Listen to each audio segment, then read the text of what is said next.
Bismillahirrahmanirrahim. Assalamualaikum warahmatullahi wabarakatuh.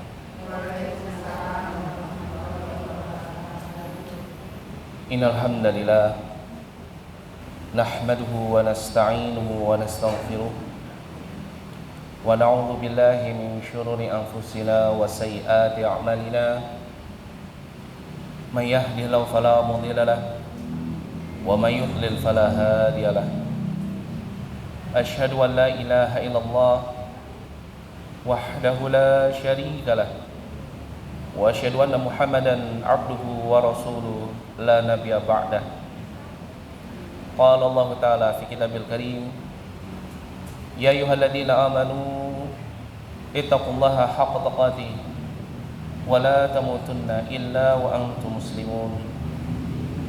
Wa qala Allah Ta'ala, ya ayyuhan nas ittaqu rabbakum alladhi khalaqakum min nafsin wahidah wa khalaqa minha zawjaha wa batha minhuma rijalan katsiran wa nisaa wa taqullaha alladhi tas'aluna bihi wal arham innallaha kana 'alaykum raqiba. Wa qala Allah ta'ala, ya ayyuhalladzina amanu ittaqullaha wa qulu qawlan sadida yuslih lakum a'malakum wa yaghfir lakum dhunubakum wa may yuti' Allaha wa rasulahu faqad faza fawzan 'azima. Amma ba'd, fa inna asdaqal hadits kitabullah wa khairal huda huda Muhammadin sallallahu alaihi wasallam.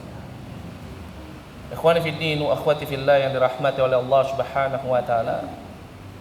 Alhamdulillah, segala puji bagi Allah Subhanahu wa taala yang masih memberikan kepada kita keistiqomahan untuk kita senantiasa bisa melangkahkan telapak kaki kita menuju majelis ilmu. Dan ini merupakan suatu nikmat yang sangat besar ketika seseorang dimudahkan oleh Allah Subhanahu wa taala untuk bisa datang ke majelis ilmu, mempelajari kitabullah, mempelajari hadis Nabi sallallahu alaihi wasallam, mempelajari hal-hal yang berkaitan dengan dinul Islam. Kenapa? Karena ketika seseorang dimudahkan telapak kakinya untuk melangkah ke dalam majelis ilmu, dimudahkan oleh Allah untuk mau duduk bermajelis ilmu, maka ini menunjukkan Allah Subhanahu wa taala menginginkan kebaikan itu ada pada diri hamba tersebut, sebagaimana disebutkan di dalam hadis dari sahabat Muawiyah radhiyallahu anhu yang diriwayatkan oleh Imam Bukhari dan Muslim. Kata Nabi sallallahu alaihi wasallam, man yuridillahu bihi khairan yufaqihu fid din. Barang siapa yang Allah Subhanahu wa taala inginkan kebaikan, Allah akan jadikan dia faqih, paham terhadap ad-din, terhadap agama ini. Innamal ilmu bita'allum. Hanya saja ilmu itu didapat dengan cara seseorang duduk bermajlis ilmu. Masya Allah. Maka ini merupakan satu nikmat yang sangat besar ketika Allah Subhanahu wa taala sampai pada detik ini memberikan kepada kita semangat untuk kita bisa mau duduk bermajlis ilmu, karena ini merupakan salah satu jalan yang akan memudahkan kita untuk sampai ke surganya Allah Subhanahu wa taala. Sebagaimana disebutkan di dalam hadis dari sahabat Abu Hurairah radhiyallahu anhu yang diriwayatkan oleh Imam Muslim, kata Nabi sallallahu alaihi wasallam, man salaka tariqan yaltamisu fihi ilman sahalallahu lahu tariqan ilal jannah. Barang siapa yang Allah Subhanahu wa taala jadikan dia mudah jalannya untuk menuntut ilmu, dia senantiasa menghiasi di dalam jalan hidupnya dengan ilmu, maka Allah akan menjadikan dirinya mudah jalannya menuju surga. Masya Allah. Maka ini merupakan suatu nikmat yang sangat besar yang hendaknya kita untuk senantiasa mensyukurinya. Jangan sampai hilang dan padam semangat kita untuk menuntut ilmu. Karena yang namanya menuntut ilmu itu tidak ada batasnya. Ya, orang yang sudah punya gelar sampai S3 saja masih merasa dirinya belum berilmu, apalagi kita ya, yang gelarnya mungkin sampai ya S Mambo ya, atau S apa ya. Harus lebih semangat lagi untuk apa? Untuk menuntut ilmu ya. Kenapa? Karena ilmu itu nggak ada ujungnya. ilmullah wasi', ilmunya Allah itu luas. Ya hanya sedikit saja yang Allah Subhanahu wa taala ilhamkan, yang Allah Subhanahu wa taala berikan kepada kita. Maka kita jangan sampai pernah merasa cukup dengan ilmu, maka meskipun ya kita sudah sampai pada perjalanan hidup yang panjang, jangan pernah lelah untuk menuntut ilmu. Dan insyaallah pada kesempatan pagi hari yang berbahagia ini, ya kita akan kembali melanjutkan pelajaran kita ya pada pertemuan yang sebelumnya, yaitu yang berkaitan tentang apa? Tentang fikih shalah. Pada pertemuan sebelumnya kita telah mengetahui tentang syarat-syaratnya. Begitu juga kita telah mengetahui tentang rukun-rukunnya. Dan insyaallah pada kesempatan pagi hari yang berbahagia ini, di tempat yang mubarakah ini, kita akan masuk pada pembahasan yang berkaitan dengan gerakan-gerakan sholat. Nah, ini juga merupakan perkara yang sangat penting, karena yang namanya sholat itu ya terdiri dari gerakan dan juga ucapan. Ya, dan insyaallah yang berkaitan dengan ucapan ya nanti kita akan bahas pada pembahasan yang paling terakhir. Adapun gerakan sholat ya, dan ini merupakan nikmat yang sangat besar. Tidaklah ada satu ibadah di dalam agama kita, ya agama Islam, baik itu ibadah yang berkaitan dengan fi'liyah atau ibadah yang berkaitan dengan lafziyah atau ibadah yang berkaitan dengan maliyah, melainkan semuanya itu telah diterangkan di dalam Alkitab, begitu juga diterangkan oleh Nabi sallallahu alaihi wasallam. Ya, begitu juga di dalam perkara yang wajib seperti sholat lima waktu. Ya, semuanya diterangkan secara terperinci oleh Nabi sallallahu alaihi wasallam. Ya, di antaranya adalah apa? Yang berkaitan tentang gerakan-gerakan salat. Ya, semuanya terkumpul di dalam satu hadis dari sahabat Abu Hurairah radhiyallahu anhu yang diriwayatkan ya oleh Al-Imam Al-Bukhari, bahwasanya apa? Nabi sallallahu alaihi wasallam beliau mengatakan, idza qumta ila shalah, kalau kalian ingin bangkit untuk salat, fa asbighil wudu, maka hendaknya kalian untuk mengambil wudu. Ya, berarti ini merupakan syarat. Orang kalau mau salat dia harus suci. Kalau dia enggak suci ya maka tidak ada salat bagi dirinya. Ya, meskipun dia sudah salam, ternyata lupa kalau dia belum berwudu. Ya, atau dia lupa kalau dia ternyata sudah batal setelah berwudu kemudian sholat, ya maka dia harus mengulang sholatnya. Ya, meskipun sudah 3 hari, 4 hari, 5 hari baru ingat, oh ya waktu itu saya sholat tetapi sudah batal, lupa wudu karena diajak ngobrol, lupa wudu langsung sholat. Ya maka berarti apa? Dia harus mengulang sholatnya. Kenapa? Karena yang namanya taharah, yang di dalamnya terdapat al-wudu, wal ghuslu, wat tayammum. Ya, ini merupakan syurutus shalah, syarat-syaratnya salat. Seorang tidak akan sah salatnya kecuali apa? Dia dalam keadaan suci. Maka dari itu kata Nabi sallallahu alaihi wasallam, idza qumta ila shalah fa asbighil wudu. Kalau kalian mau salat maka apa? Sempurnakan wudu kalian, tsumastaqbilil qiblah. Begitu juga apa? Menghadap kiblah. Ya. Fakabbir. Kemudian bertakbir. Tsumma iqra ma tayassara ma'aka minal Qur'an. Kemudian kalian membaca apa yang mudah bagi kalian yang ada di dalam Al-Qur'an. Ya, membaca surat Al-Fatihah, kemudian membaca surat-surat pendek. Tsummarka hatta tatma'inna raki'an. Kemudian setelah itu kalian ruku sampai kalian benar-benar tatma'innah. Ini apa? Tatma'innah itu tumakninah rukuknya.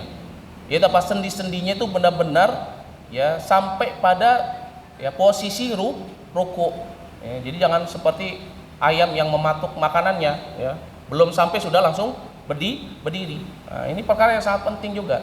Ya, tumakninah di dalam salat ini juga termasuk dari hal yang harus diperhatikan bagi orang yang sedang salat. Ya, jangan sampai dia tidak tumakninah sehingga apa? Salatnya tidak diterima. Karena ada orang dari sahabat Nabi sallallahu alaihi wasallam, ya al-musii'us shalah. Itu apa? Orang yang salatnya salah. Ya, dia sholat tapi sholatnya cepat sekali. Itu apa? Tidak tumanina. Kemudian dia datang kepada Nabi SAW, ingin duduk bersama Nabi. Nabi katakan, salli. Ini apa? Sholat. Fa innaka lam tusalli. Ini apa? Sholat. Kamu belum sholat. Dia ulangi lagi, sholat. Kemudian balik lagi ke Nabi, disuruh lagi sholat sampai tiga kali. Apa sebabnya? Sebabnya karena dia tidak tumakninah di dalam sholat. Ya, itu apa? Tergesa-gesa, terburu-buru, sehingga apa? Ketika melakukan gerakan sholat, gerakannya itu belum sampai pada posisinya. Ya. Maka dari itu di dalam hadis ini diterangkan, tsummarka hatta tuqma'inna raki'an. Ruku sampai benar-benar tatma'innah. Ya. Raki'an. Tsummarfa, kemudian irfa. Ini dikata rafa'a, angkat. Ini maknanya apa? Bangkit. Ya. Jadi dari berdiri, kemudian apa? Kemudian dia ruku, kemudian bangkit. Tsummarfa hatta ta'tadila qa'imah.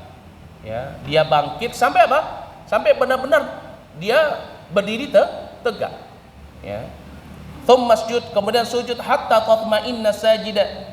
Kemudian setelah bangkit, baru setelah itu turun untuk apa? Sujud. Ya, sampai benar-benar sujud. Ya. Hatta tatma'inna sajidan thumma irfa hatta tatma'inna jalisan. Kemudian bangkit sampai apa? Benar-benar ya. Kemudian apa? Bangkit dari sujud itu dengan apa? Julus. Itu apa? Duduk. Ya, duduk sampai benar-benar duduk. Ya. Thumma masjud hatta tatma'inna sajidan thumma if'al dzalika fi shalatika kulliha. Kemudian kerjakan hal tersebut di dalam salat kalian semuanya. Fi kulli rakaatiha. Ini di dalam setiap rakaatnya. Ya, berarti dari hadis ini kita tahu yang pertama apa? Yang pertama berdiri. Ya. Kemudian yang kedua adalah apa? Ruku'. Setelah ruku' apa? Bangkit. Ya, disebut sebagai apa? I'tidal. Nah, setelah i'tidal nuzul. Itu apa tuh? Turun. Untuk apa? Sujud. Setelah sujud apa? Julus. Ya. Ustaz, salamnya mana? Salamnya di hadis yang lainnya. Nah, berarti gerakan-gerakan sholat itu semua terangkum ada berapa?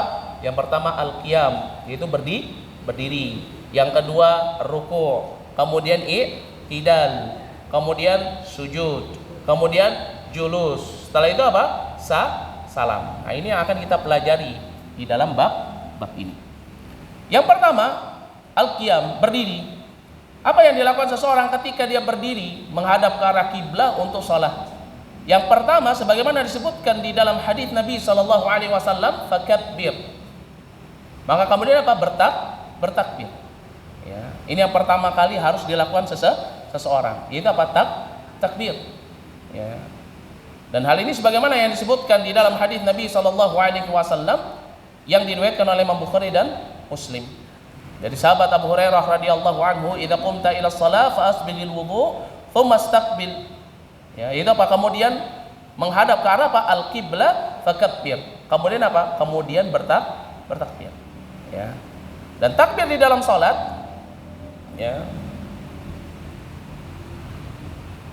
Ini lafadznya adalah apa? Allahu Akbar. Ini takbir di dalam salat, lafadznya adalah apa?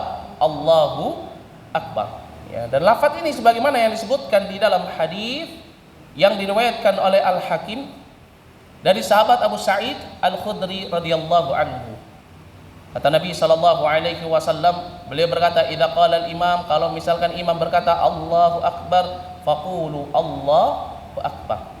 Kapan ini takbir pertama kali? Ketika seseorang masuk ke dalam salat. Ya, berarti kalau misalkan seorang sholat berjamaah, imam mengucapkan Allahu Akbar, yang di belakang apa? Juga mengikuti, mengucapkan kalimat Allahu Akbar. Dan mengucapkan kalimat Allahu Akbar ini ketika di awal sholat, ya ini bitakbiratil ihram. Ya, disebutnya sebagai apa? Takbiratul ihram.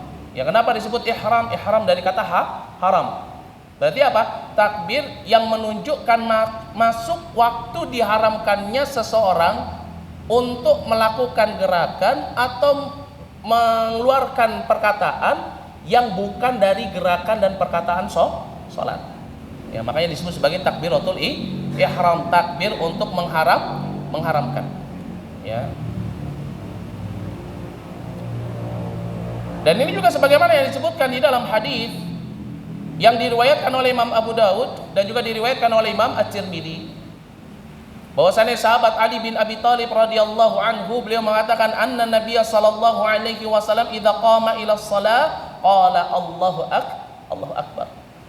Ya, Nabi sallallahu alaihi wasallam kalau salat beliau mengucapkan kalimat apa? Allahu akbar. Boleh enggak misalkan seseorang ya dia enggak bisa bahasa Arab, kemudian dia ganti takbiratul ihramnya dengan Allah maha besar, boleh enggak? Tidak boleh. Ya, kenapa nggak boleh? Ustaz, tapi dia nggak bisa Ustaz bahasa Arab. Ya kalau nggak bisa berarti belajar. Ya nggak bisa orang sembarangan di dalam sholat. Karena saya nggak bisa bahasa Arab, ya udahlah saya Allah Maha Besar aja lah, nggak bisa. Ya. Atau diganti, bukan dengan lafaz Allahu Akbar, yang penting kan maknanya sama. Ya dengan apa? Allahul Aziz misalkan. Ini apa? Allah yang Maha Agung. Ya. Atau dengan apa yang belakangnya dipakai nama sifat-sifat Allah yang mulia. Boleh nggak? Tidak boleh. Karena lafaz takbiratul ihram ya ini harus mengikuti apa yang dicontohkan oleh Nabi SAW. Telah ditetapkan lafaz takbirnya itu adalah Allahu Akbar. Yang dipilih kalimat akbar, Allah Maha Besar. Ya. Sebagaimana Nabi SAW di dalam hadis ini disebutkan, ya, anna Nabi SAW idza qama ila shalah, Nabi kalau misalkan berdiri untuk salat, beliau apa? Beliau mengucapkan kalimat Allahu Akbar. Maka nggak boleh seseorang kalau misalkan dia sholat tetapi apa? Tidak menggunakan lafaz ini. Itu lafaz takbir dengan Allahu Akbar. Ya. Baik.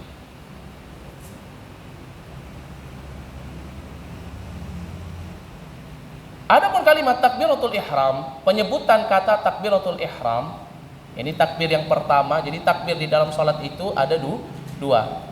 Yang pertama disebut sebagai takbiratul ihram, yang kedua disebut sebagai takbir al-intiqal. Ya, yang pertama disebut apa? Takbiratul ihram, yang kedua intiqal. Ya. Kenapa disebut intiqal? Ini takbir di dalam setiap perubahan gerakan sholat. Nah, itu juga ada takbir. Ya, jadi takbir di dalam sholat itu ada dua. Yang pertama takbiratul ihram, yang kedua disebut sebagai takbir al-intiqal. Ya. Nah, yang kita ambil, yang kita pelajari adalah takbiratul ihram. Nah, penyebutan takbiratul ihram ya oleh ulama al-Hanafiyah, yang mereka juga biasa menyebut takbiratul ihram dengan sebutan takbiratul iftitah. Ya, takbiratul iftitah. Ya, penamaannya ya di dalam mazhabnya Hanafiyah itu biasanya apa? Biasanya ya disebut sebagai apa? Takbiratul iftitah. Jadi nanti kalau ketemu di dalam bab fikih ada ulama yang mengatakan takbiratul iftitah, ini yang dimaksud adalah takbiratul ihram. Ya. Dan takbiratul ihram ini termasuk apa? Termasuk daripada rukun salat. Ya, kemarin telah kita bahas tentang permasalahan rukun salat. Ya, takbiratul ihram ini termasuk daripada salah satu rukun salat, dan ini merupakan pendapatnya jumhur ulama, di antaranya Malikiyah, Syafi'iyah dan Hambali. Ya. Begitu juga merupakan salah satu pendapatnya dari apa? Hanafiyah. Ya, semua sepakat bahwasannya yang namanya takbiratul ihram ini merupakan rukun salat. Orang yang meninggalkannya berarti apa? Ya berarti tidak ada salat. Jadi harus mengerjakannya takbiratul ihram. Ya. Dan ini sebagaimana yang disebutkan oleh Nabi kita Muhammad sallallahu alaihi wasallam. Ya. Di dalam hadis ya disebutkan bahwasannya apa? Dari sahabat disebutkan di dalam hadis dari sahabat Ali bin Abi Thalib radhiyallahu anhu yang diriwayatkan oleh Imam Abu Dawud dan juga diriwayatkan oleh Imam At-Tirmidzi. Nabi sallallahu alaihi wasallam mengatakan miftahus shalah at-tuhur wa tahrimuha at-takbir wa tahliluha at-taslim. Itu apa? Bahwasannya pembuka salat itu adalah at-tuhur, yaitu bersuci, wa tahrimuha at-takbir. Ya, pengharamannya itu adalah takbir. Maka ketika takbiratul ihram nggak boleh seseorang ya dia mengeluarkan lafaz atau perkataan dan juga melakukan suatu gerakan kecuali gerakan-gerakan dan lafaz-lafaz itu adalah lafaz-lafaz dan gerakan-gerakan yang masyru'iyah fi shalah. Itu apa? Yang disyariatkan, diperbolehkan dilakukan di dalam salat. Itu contohnya apa? Takbir. Ya. Kemudian bagaimana sih tata cara seseorang dia bertakbir? Ya, karena yang pertama gerakan sholat itu adalah takbir, dan ini termasuk daripada apa? Ini termasuk daripada rukun. Ya, maka kita harus tahu juga gimana sih cara yang benar atau cara yang disyariatkan seseorang ketika apa? Bertakbir. Yang pertama al-qiyam, berdiri. Takbiratul ihram di dalam sholat fardu ini disyariatkan untuk dilakukan dalam keadaan apa? Berdiri. Ya. Dan ini merupakan sesuatu yang disepakati oleh seluruh imam mazhab. Ya, mau itu Hanafi, Maliki, ya Syafi'i, Hambali, semuanya sama. Mereka semua sepakat bahwasannya di dalam sholat fardu, ketika seseorang takbiratul ihram, maka dia harus apa? Berdiri. Tetapi dikhususkan pada sholat fardu. Berarti kalau sholat sunnah boleh nggak berdiri, Ustaz? Boleh. Ya. Yang harus berdiri ketika takbiratul ihram itu adalah sholat apa? Sholat fardu. Ya Ustaz, kalau kayak gini saya juga udah tahu Ustaz. Ya. Yang namanya takbir pasti berdiri Ustaz. Memang ada orang takbir duduk? Ada. Kapan? Ketika dia sakit. Bagaimana orang kalau misalkan ketika dia sakit tapi masih mampu untuk berdiri? Ya, kecuali kalau memang sakit tidak mampu berdiri. Ya, misalkan seorang habis dioperasi nggak mampu dia berdiri. Ya sakit nggak mungkin, maka ada udzur bagi dia. Tetapi ada mungkin orang sakit betisnya masih mampu dia berdiri walaupun hanya sebentar. Ya, nggak bisa lama berdirinya. Di dalam Islam diperbolehkan untuk duduk dalam sholat dalam keadaan duduk. Ya, tetapi apa? Dalam keadaan seperti ini, ketika takbiratul ihram dia harus berdiri terlebih dahulu. Jadi dia apa? Berdiri dulu, Allahu Akbar, baru setelah itu duduk. Masya Allah. Ya, ini para ulama pas sepakat semua di dalam sholat wajib. Nah, ini juga terkadang seseorang ya tidak memahami. Kan yang penting sholat boleh duduk, taruh tempat duduk ya di tengah-tengah ya jamaah, duduk nunggu imamnya takbir dia takbir. Padahal sholat wajib. Jadi kalau sholat wajib, kalau seorang masih mampu berdiri, ya dia takbir dalam keadaan apa? Berdiri. Dan ini khusus pada takbiratul ihram. Baru setelah itu boleh dia duduk. Masya Allah. Ya. Dan ini sebagaimana disebutkan di dalam hadis ya, yang diriwayatkan oleh Imam Tirmidzi, bahwasanya Humaid As-Sa'idi beliau mengatakan kana Rasulullah sallallahu alaihi wasallam idza qama ila shalah i'tadala qa'iman wa rafa'a yadayhi thumma qala Allahu akbar. Nabi sallallahu alaihi wasallam kalau misalkan beliau bangkit untuk salat i'tadala qa'iman. Beliau apa? Beliau berdiri dengan tegak. Wa rafa'a yadayhi, beliau angkat ya kedua tangannya, thumma qala Allahu akbar. Baru beliau katakan apa? Allahu akbar. Ya. Berarti yang pertama apa? Yaitu berdiri. Yang ini merupakan hal yang harus dilakukan ketika pada sholat apa? Sholat wajib. Ya, adapun sholat sunnah, kalau seorang memang tidak mampu ya maka boleh dia dalam keadaan duduk. Kemudian yang kedua, dari kaifiyatu takbiratul ihram, tata cara untuk takbiratul ihram selain berdiri, yang kedua adalah mengangkat kedua tangan dengan terbuka. Ya. Mengangkat kedua tangan dengan terbuka. Apa maknanya terbuka? Tidak dikepal. Ini tidak dikepal, ya. Tidak juga ya seperti ini, tidak, ya. Tidak juga seperti ini, enggak. Tetapi apa? Terbuka. Tangannya terbuka, tidak dikepal, ya, atau tidak sebagian dikepal atau ditutup, ya enggak. Tetapi apa? Dibuka. Ya, nah ini sebagaimana yang disebutkan di dalam hadis dari sahabat Abu Hurairah radhiyallahu anhu yang diriwayatkan oleh Imam Ahmad, begitu juga diriwayatkan oleh Imam Abu Daud dan juga diriwayatkan oleh Imam At-Tirmidzi dan juga diriwayatkan oleh Imam An-Nasai, di mana beliau Abu Hurairah radhiyallahu anhu mengatakan kana Rasulullah sallallahu alaihi wasallam idza dakhala as-shalah rafa'a yadayhi maddan. Nabi sallallahu alaihi wasallam kalau beliau masuk untuk salat, ini maknanya apa? Takbiratul ihram. Ya. Beliau apa? Beliau rafa'a yadayhi maddan. Beliau buka tangannya, beliau angkat tangannya, kedua tangannya dalam keadaan terbuka. Itu apa? Diangkat kedua tangan dalam keadaan terbuka.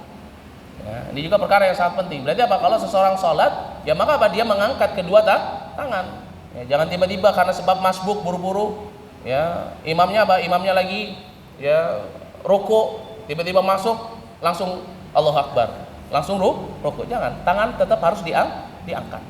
Ya. Baik. Adapun mengangkat kedua tangan ini dilakukan yakni ketika seseorang dia takbiratul ihram, kemudian apa? Ketika takbir untuk ruku, ya. Begitu juga apa? Ketika bangkit dari apa? Dari setelah ruku. Jadi mengangkat kedua tangan, ini mulai dari apa? Mulai dari ketika apa? Ketika dia takbiratul ihram, kemudian ketika dia ruku, ketika dia bangkit dari ruku. Ya, itu mengangkat apa? Mengangkat kedua tangan. Ini ketika i'tidal. Jadi ketika bangkit sami Allahu liman hamidah itu tangannya juga diangkat. Ya, ini kapan saja tangan-tangan itu diangkat ketika takbir. Itu apa? Ketika takbiratul ihram dan juga ketika takbir ketika hendak melakukan ruku. Ya, dan hal ini sebagaimana yang disebutkan di dalam hadis dari sahabat Ibnu Umar radhiyallahu anhuma yang diriwayatkan oleh Imam Bukhari. Kata Nabi sallallahu alaihi wasallam, innan nabiyya, kata sahabat Ibnu Umar radhiyallahu anhuma, anna nabiyya sallallahu alaihi wasallam kana yarfa'u yadayhi. Ya, Nabi sallallahu alaihi wasallam ya mengangkat kedua tangannya hadwa mankibai. Yaitu apa? Hadwa mankibai. Ini apa? Sejajar dengan pundaknya. Idza iftataha shalah wa idza kabbara ruku' wa idza rafa'a ra'sahu minar ruku'. Yani ketika mau memulai salat, begitu juga ketika apa? Ruku', begitu juga ketika apa? Ketika rafa'a ra'sahu ya minar ruku', ketika beliau bangkit dari ruku'. Nah, ini kapan tangan itu diangkat? Ketika takbiratul ihram, Allahu akbar, ketika ruku', Allahu akbar, sami Allahu liman hamidah. Nah, ini diangkat kedua tangan dan Nabi sallallahu alaihi wasallam mengangkat kedua tangannya. Disebutkan di dalam hadisnya Ibnu Umar, hadwa mankibai, yakni sejajar dengan apa? Dengan pundak. Ya. Tetapi terkadang Nabi Shallallahu Alaihi Wasallam beliau juga mengangkat kedua tangannya itu bukan hanya sekedar sejajar sampai pundaknya, tetapi juga apa? Terkadang beliau mengangkat kedua tangannya sejajar sampai pada apa? Telinganya. Ya, jadi nanti kalau misalkan ada teman-teman ya sholat di samping kita, ngangkat tangannya cuma sampai ya pundak, ya jangan disalahkan. Ngangkatnya sampai kepak, sampai di telinga, jangan disalahkan. Ya. Kenapa? Karena memang Nabi Shallallahu Alaihi Wasallam terkadang beliau mengangkat kedua tangannya pada saat takbiratul ihram. Itu apa? Terkadang beliau mengangkatnya hadwa mankibai, sejajar dengan pundaknya. Terkadang apa? Terkadang beliau mengangkatnya sampai pada telinga. Ya. Nah, ini sebagaimana yang disebutkan di dalam hadis yang diriwayatkan oleh Imam Nasa'i. Bahwasanya Rasulullah sallallahu alaihi wasallam kata beliau, yarfa'u yadayhi hina yukabbir. Nabi sallallahu alaihi wasallam tatkala bertakbir beliau apa? Beliau mengangkat kedua tangannya hiyal ya udhunai. Itu apa? Mengangkat kedua tangannya hingga sampai setinggi kedua telinga. Ini sampai apa? Batas sampai telinga. Ini batasan apa? Tertinggi. Jangan sampai ya udah karena Nabi pernah mengangkatnya sampai sini, sampai telinga, wah saya bolehlah ngangkat sampai sini. Wah, ya alhamdulillah. Ya, jangan. Kalau nggak dilakukan oleh Nabi Shallallahu alaihi wasallam, maka jangan apa? Jangan membuat-buat sendiri. Karena yang namanya ibadah di dalam Islam itu semuanya telah ditetapkan. Ya jangan sampai juga ya Allahu Akbar, jangan. Ya, kalau kayak gini lebih menghayati Ustaz. Ya, dua tangan, jangan. Ya, jangan. Ya. Tetapi apa? Tetapi ya ikuti apa yang dikerjakan oleh Nabi Shallallahu Alaihi Wasallam. Batasan tertingginya itu sampai apa? Sampai telinga. Allah. Kalau misalkan Ustaz saya nggak nyaman Ustaz kalau kayak gini, ya saya sukanya di sini. Nggak apa-apa lakukan. Kenapa? Karena memang diperbolehkan. Ya karena pernah dicontohkan oleh Nabi Shallallahu Alaihi Wasallam. Ya begitu juga apa? Nabi Shallallahu Alaihi Wasallam ketika apa? Ketika beliau ruku atau ketika beliau bangkit dari ruku, sebagaimana disebutkan di dalam hadis ini yang diriwayatkan oleh Imam Nasa'i, ini apa? Beliau juga sama mengangkat ya tangannya sampai apa? Sejajar dengan telinga. Berarti ini menunjukkan apa? Menunjukkan kalau mau melakukan sesuatu, kalau di situ ada khilafiyah, maka apa? Continue. Ya. Jangan sampai saya mau kalau takbiratul ihramnya maunya sejajarnya di sini aja Ustaz, atau sampai di telinga aja Ustaz. Tapi nanti kalau rukunya segini aja Ustaz. Ya nanti kalau bangkit dari ruku baru saya balik lagi. Jangan. Ya, tetapi istiqomah. Kalau memang enggak, saya kayaknya lebih condong mau mengangkatnya sampai pundak. Maka ketika ruku, ketika bangkit dari ruku, ya melakukannya sesuai dengan Sesuai dengan apa yang dia ambil. Ya, sebagaimana Nabi SAW di dalam 2 hadis ini diterangkan, Nabi kalau misalkan masuk sholat, takbiratul ihramnya ngangkat ya telapak tangannya atau mengangkat tangannya itu sampai sejajar dengan telinga atau sampai pada mankibainya. Beliau lakukan hal yang sama ketika ruku, ketika bangkit dari ruku. Bisa dipahami sampai di sini ya? Baik.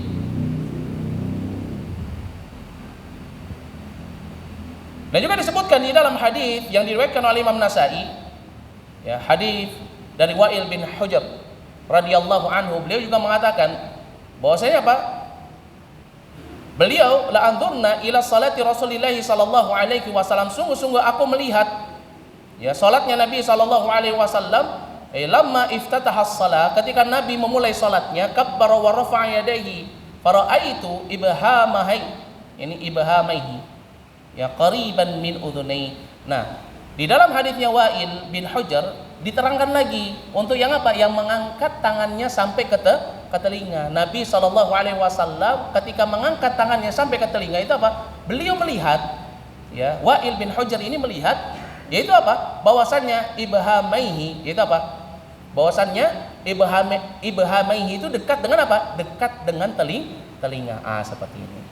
Ya, tapi apakah harus seperti Ustaz? Enggak juga. Ya, tapi Nabi SAW pernah melakukan seperti ini. Allahu Akbar. Ini sampai dekat dengan ya, tapi kalau cuma Allah juga tidak mengapa. Tidak ada batasan. Ya, tapi kalau ingin mencontoh dengan apa yang benar-benar mirip dengan Nabi SAW, ya maka diperbolehkan mengikuti hadis yang datang. Ya. Lalu bagaimana? Ya, setelah mengetahui mengangkat kedua tangan, ada yang sampai pada mankibai, ada yang sampai pada sampai pada udhunai, sampai pada dua telinga. Ya. Lalu bagaimana posisi telapak tangan? Ya. Ya, itu barusan diperagain. Mau begini atau begini, ya, atau begini. Ini juga penting. Ya, kenapa? Ya, karena yang namanya sholat itu nggak bisa main-main. Ya, terkadang seseorang membuat gerakan-gerakan sholat yang dianggap dia, wah ini gerakannya paling bagus ini, tetapi tidak sesuai dengan yang diajarkan oleh Nabi Sallallahu Alaihi Wasallam. Posisi telapak tangan saat takbiratul ihram itu jadi telapak tangan itu tidak dibuka terlalu lebar dan tidak terlalu rapat. Ketika takbiratul ihram, ya, jari itu enggak begini, enggak juga begini. Ya, perhatikan, ini salah ya. Perhatikan. Ya.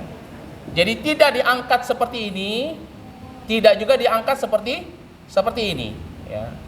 Lalu bagaimana posisinya? Ya, disebutkan di dalam hadis Nabi sallallahu alaihi wasallam dari sahabat Abu Hurairah radhiyallahu anhu yang diriwayatkan oleh Imam Abu Dawud dan Tirmidzi, karena Rasulullah sallallahu alaihi wasallam idza dakhala fi shalah rafa'a yadayhi maddan. Itu beliau buka tangannya dengan dibentangkan. Ini secukupnya saja. Ya, jadi bukan dirapatkan, bukan juga terlalu direnggang, tapi dibentangkan saja. Ini secukupnya saja. Ya, contoh misalkan, ya, Allahu Akbar. Nah, cukup segini saya. Ini maknanya? Tidak rapat, tidak juga renggang. Ya, Allahu Akbar. Ya.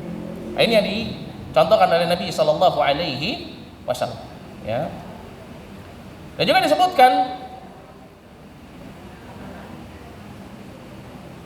di dalam hadis yang diriwayatkan oleh Imam Ibnu Khuzaimah, ya, bahwasannya bahwasannya Rasulullah sallallahu alaihi wasallam, ya, kana idza qama ila shalah qala hakadha. Ini kata siapa? Kata Abu Amir. Ini perawi hadis ini mengatakan kana idza qama ila shalah qala hakadha. Ya, Nabi sallallahu alaihi wasallam ketika salat begini, wa asyara Abu Amir biyadihi. Ya. Kemudian Abu Amir mengisyaratkan dengan tangannya, yaitu beliau tidak membuka jari-jarinya dan juga tidak merapatkannya. Berarti maknanya tidak membuka, tetapi juga tidak merapatkan. Ini dibentangkan, dibuka saja, tetapi biasa. Nah, Ini ketika apa? Ketika takbir. Ketika takbiratul ihram, tangan diangkat mau di depan sejajar dengan pundak atau sampai pada telinga, ya posisi jari itu tidak apa? Ya laisa maddan. Itu apa? Tidak tertutup dan juga tidak merenggang, ya. Itu apa? Tangan itu tidak apa? Bukan tertutup. Ya, tetapi apa? Maddan. Ya, itu tangannya apa? Rafa'a yadayhi maddan. Nabi SAW ketika mengangkat kedua tangannya dalam keadaan maddan, itu apa? Tangannya dibentangkan tetapi tidak terlalu dibentangkan, tidak juga apa? Tidak juga dirapatkan. Ya, baik. Ini ketika apa? Ketika takbiratul ihram.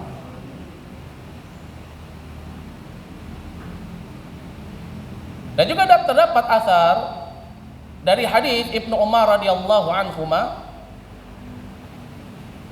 yaitu apa? Bahwasanya seseorang ketika dia takbiratul ihram mengangkat kedua tangannya, yaitu apa? Kedua telapak tangannya ini dihadapkan ke arah apa? Ke arah kiblat. Ya. Itu apa? Diarahkan ke arah kiblat. Dan asarnya Ibnu Umar radhiyallahu anhuma, yaitu apa? Menghadapkan kedua ibu jarinya ke arah kiblat. Ya, kalau tadi jari jemarinya tidak apa? Tidak terlalu dirapatkan dan juga tidak terlalu renggangkan, ya, tetapi Nabi rafa'a yadayhi maddan, itu apa? Nabi mengangkatnya dengan apa? Ya, dengan dibuka sedikit. Nah, sekarang posisinya di mana? Posisinya menghadapkan telapak tangan itu ke mana? Ke arah kiblat. Ya. Terdapat asar dari Ibnu Umar bahwasanya ana wa kana idza kabbara. Ya, Nabi SAW kalau misalkan apa? Misalkan beliau sedang takbir, beliau menghadapkan kedua ibu jarinya ke arah apa? Ya, ke arah kiblat atau seperti ini. Nah, ini juga nggak apa-apa. Ya, misalkan orang mau takbir, ya, dia takbir seperti ini atau dia arahkan ke arah kiblat, maka tidak mengapa. Karena ini yang dilakukan oleh Nabi Shallallahu Alaihi Wasallam. Ya, bagaimana juga disebutkan ya di dalam hadis yang diriwayatkan oleh Imam Al-Baihaqi. Ya, bahwasanya apa? Nabi Shallallahu Alaihi Wasallam, jika salah seorang kalian memulai sholat, kata Nabi, ya maka hendaknya apa? Dia membuka kedua tangannya, kemudian dia menghadapkan kedua telapak tangannya ke arah kiblat. Ya, ini apa? Menghadapkan ke arah kiblat. Ya, begitu juga apa? Kalau yang mau jempolnya juga diarahkan ke arah kiblat seperti ini juga tidak mengapa. Berarti ini menunjukkan apa? Enggak boleh seseorang ketika takbiratul ihram kemudian telapak tangannya itu tidak mengarah ke kiblat, ya. Misalnya kayak gimana? Ya. Allahu Akbar. Ah, itu jangan. Ya. Tetapi apa? Arahkan ke atau dia begini, Allahu Akbar. Jangan. Ya, jangan. Tetapi arahkan ke kiblat. Dia jangan gini, Allahu Akbar. Jangan. Tetapi apa? Arahkan ke kiblat. Ya. Begitu juga apa? Jempolnya kalau ada yang ingin mengarahkan juga boleh seperti ini, boleh seperti ini. Ah, tidak mengapa. Ya, atau misalnya dia seperti ini, boleh. Yang terpenting apa? Telapak tangan mengarah ke arah kiblat. Ya, bisa dipahami sampai di sini ya. Kita baru masuk pada takbiratul ihram. Berarti kalau seperti itu, ini dilakukan pada setiap gerakan. Ya, gerakan takbir. Ketika ruku juga sama. Jangan mentang-mentang yang penting takbiratul ihramnya aja lah, rukunya nggak usah. Enggak, sama juga. Ya, diarahkan ke arah kiblat. Ya. Baik. Lalu kapan membaca kalimat takbir? Lalu kapan membaca kalimat takbirnya? Nah, jadi kalau tadi kita membahas tentang mengangkat kedua tangan, batasannya sampai mana? Sampai pundak atau sampai telinga? Posisi jarinya bagaimana? Apakah merapat atau merenggang? Nabi apa? Biasa. Ya, maddan. Ini apa? Tidak terlalu renggang, tidak juga terlalu dirapatkan. Ya. Kemudian di mana arah telapak tangan? Mengarah ke arah kiblat, tidak membelakangi kiblat, tidak seperti orang doa, karena ada orang yang seperti itu. Ya, kan kita sholat doa, berarti ya gini aja lah, Allahu Akbar. Jangan. Ya, tetapi apa? Mengarah ke arah kiblat. Kenapa? Karena Nabi SAW ketika beliau sholat, ya beliau apa? Mengarahkan ya telapak tangannya, begitu juga ibu jarinya, ya sebagaimana asarnya Ibnu Umar radhiyallahu anhu ke arah kiblat. Dan beliau juga memerintahkan untuk apa? Ya, memerintahkan kepada para sahabatnya kalau misalkan ingin takbiratul ihram masuk kepada salat, ya maka hendaknya apa? Mengarahkan telapak tangan ke arah kiblat. Lalu kapan membaca takbirnya? Ya. Apakah baca dulu Allahu Akbar baru gerak, atau bersamaan Allahu Akbar, ya, atau gerak dulu Allahu Akbar. Ini juga dibahas, masya Allah ya, agama kita ya. Ya, segala sesuatunya itu telah dijelaskan secara terperinci. Ya, padahal kita baru masuk gerakan yang pertama, takbiratul ihram, masya Allah. Ya, kapan membaca takbir dan mengangkat tangan? Ini terdapat beberapa kaifiyah, tata caranya. Ada beberapa cara. Cara yang pertama, boleh seseorang dia mengangkat tangan sampai pundak lalu membaca takbir. Dia angkat dulu sampai pundaknya, baru takbir Allahu Akbar. Angkat dulu sampai pundak baru takbir. Loh Ustaz, saya nggak sampai pundak Ustaz, saya telinga Ustaz. Oh iya sama, berarti angkat dulu sampai telinga, ya, baru setelah itu apa? Takbir Allahu Akbar. Baru, ya, ini yang pertama. Ini sebagaimana diterangkan di dalam hadis yang diriwayatkan oleh Imam Muslim. Karena Rasulullah sallallahu alaihi wasallam idza qama ila shalah rafa'a yadayhi hatta takuna hadwa mankibaihi thumma kabbara. Nabi sallallahu alaihi wasallam kalau beliau berdiri untuk salat, beliau angkat kedua tangannya sampai hadwa mankibaihi thumma kabbara. Kalimat thumma ini menunjukkan tertib. Ya, itu apa? Kemudian angkat dulu, kemudian apa? Mengucapkan kalimat Allahu Akbar. Jadi takbirnya setelah tangan sampai pada mankibai. Ini gerakan yang pertama. Jadi boleh seperti ini, ya.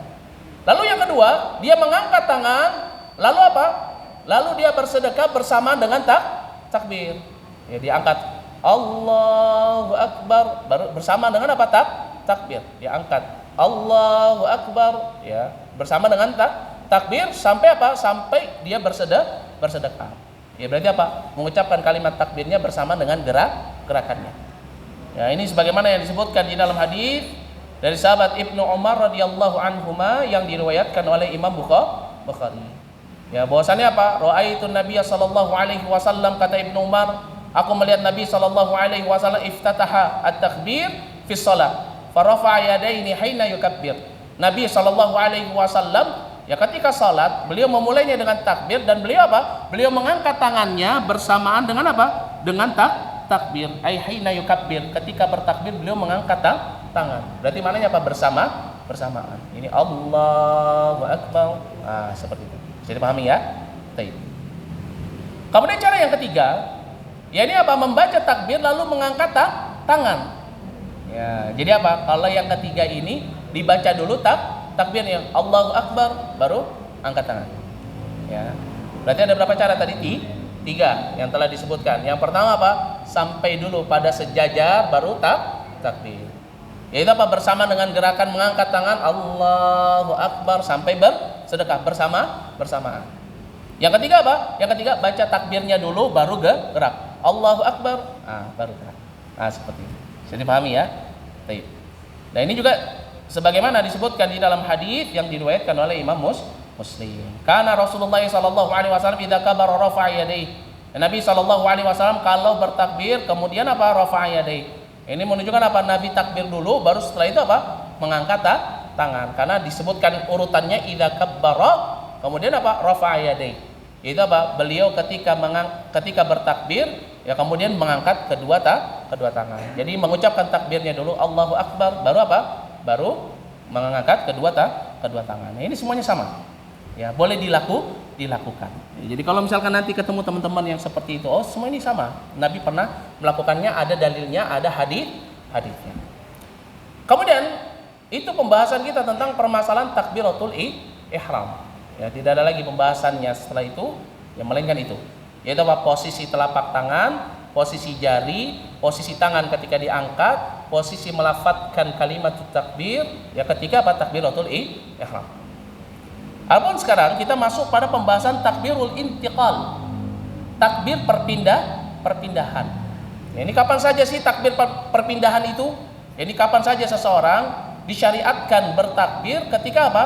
Ketika di dalam gerakan salat atau disebut sebagai takbiratul intiqal, yang bersama dengan itu ada juga yang mengangkat kedua tangan.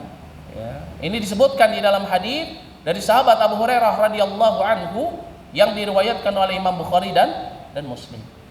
Ya.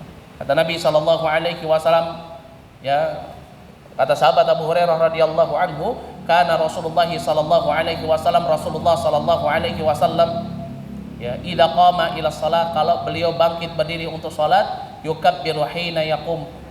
Beliau apa? Beliau bertakbir ketika berdiri. Jadi ketika mau berdiri beliau takbir. Ya berarti ini maknanya apa? Maknanya ketika mau masuk sholat atau setelah selesai melakukan gerakan terakhir dalam sholat, yaitu duduk. Mau masuk rakaat berikutnya berarti takbir. Ya, makanya disebutkan apa? Ya, idza qama ila shalah yukabbiru hina yaqum. Ya, setiap berdiri beliau bertakbir. Thumma yukabbiru hina yarka'. Beliau juga apa? Beliau juga takbir ketika apa? Ketika ruku'. Ya. Kemudian thumma yaqulu sami Allahu liman hamidah hina yarfa'u sulbahu minar ruku'. Thumma yaqul wa huwa qa'im rabbana walakal hamd. Thumma yukabbiru hina yahwi sajidan. Ketika ruku', ya, takbir. Ketika i'tidal, bangkit dari ruku', tidak takbir. Ya. Tidak takbir. Tetapi mengucapkan kalimat apa? Sami Allahu liman hamidah. Ya. Ketika sudah sampai berdiri tegak, maka apa? Beliau pun mengatakan apa? Rabbana walakal hamd. Ya, sami Allahu liman hamidah. Rabbana walakal hamd. Jadi diucapkannya setelah apa? Benar-benar berdiri tegak. Ya. Setelah itu apa? Tsumma yukabbiru hina yahwi sajidan. Ketika turun untuk sujud, beliau bertakbir. Ya.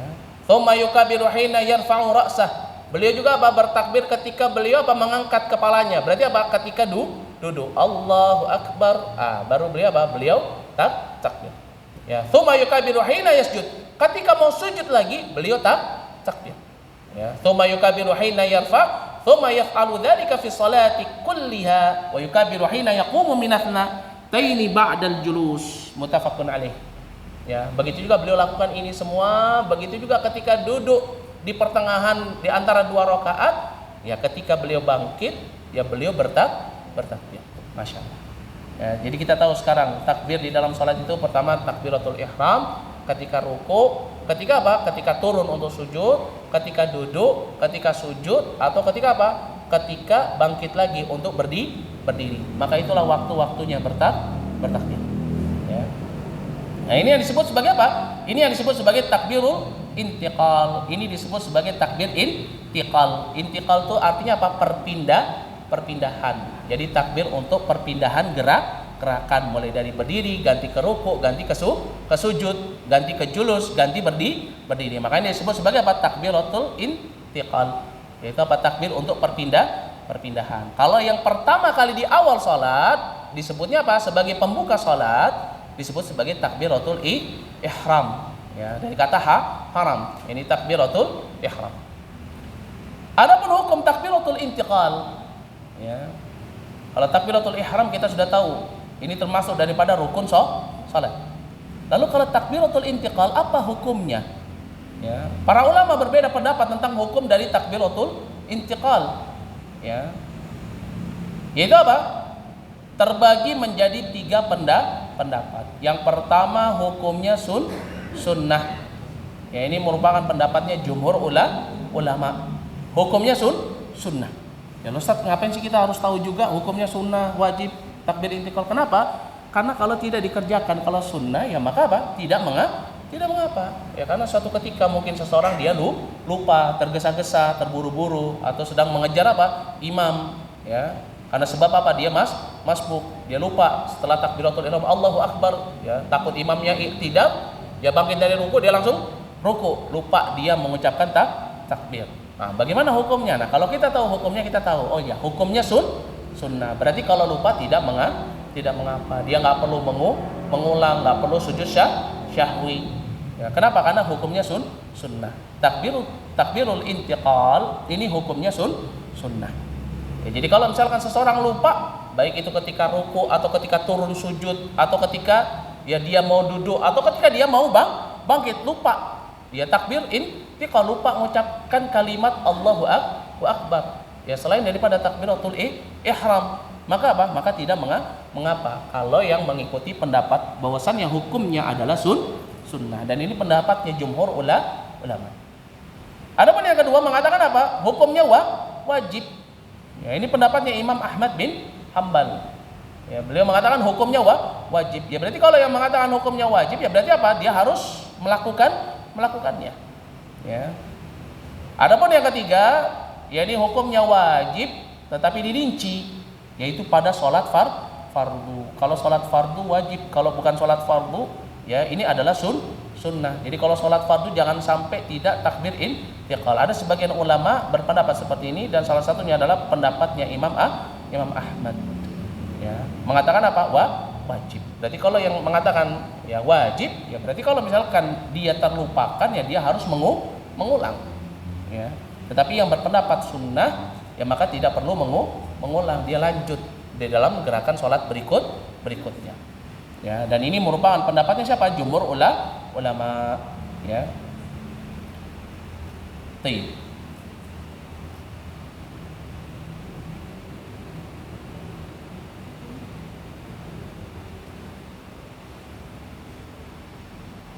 Kita sampai jam berapa? Sampai jam 11 kan? Ya.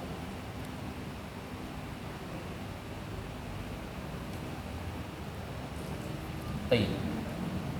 Adapun pada takbir intiqal, mengangkat kedua tangan pada takbir intiqal, ini juga hukumnya tidak wajib. Ya, mengangkat kedua tangan pada saat takbir intiqal ini hukumnya tidak wajib. Ya, jadi misalkan seseorang ketika takbir intiqal, ya dia takbir tapi dia tidak mengangkat tangan, ya maka tidak mengapa karena hukumnya tidak wajib. Ya.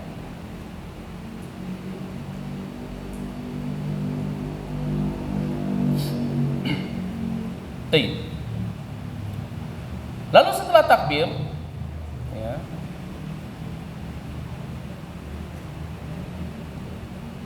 bagaimana posisi tangan ketika seseorang takbiratul ihram? Ya, tangan diletakkan pada posisi apa setelah?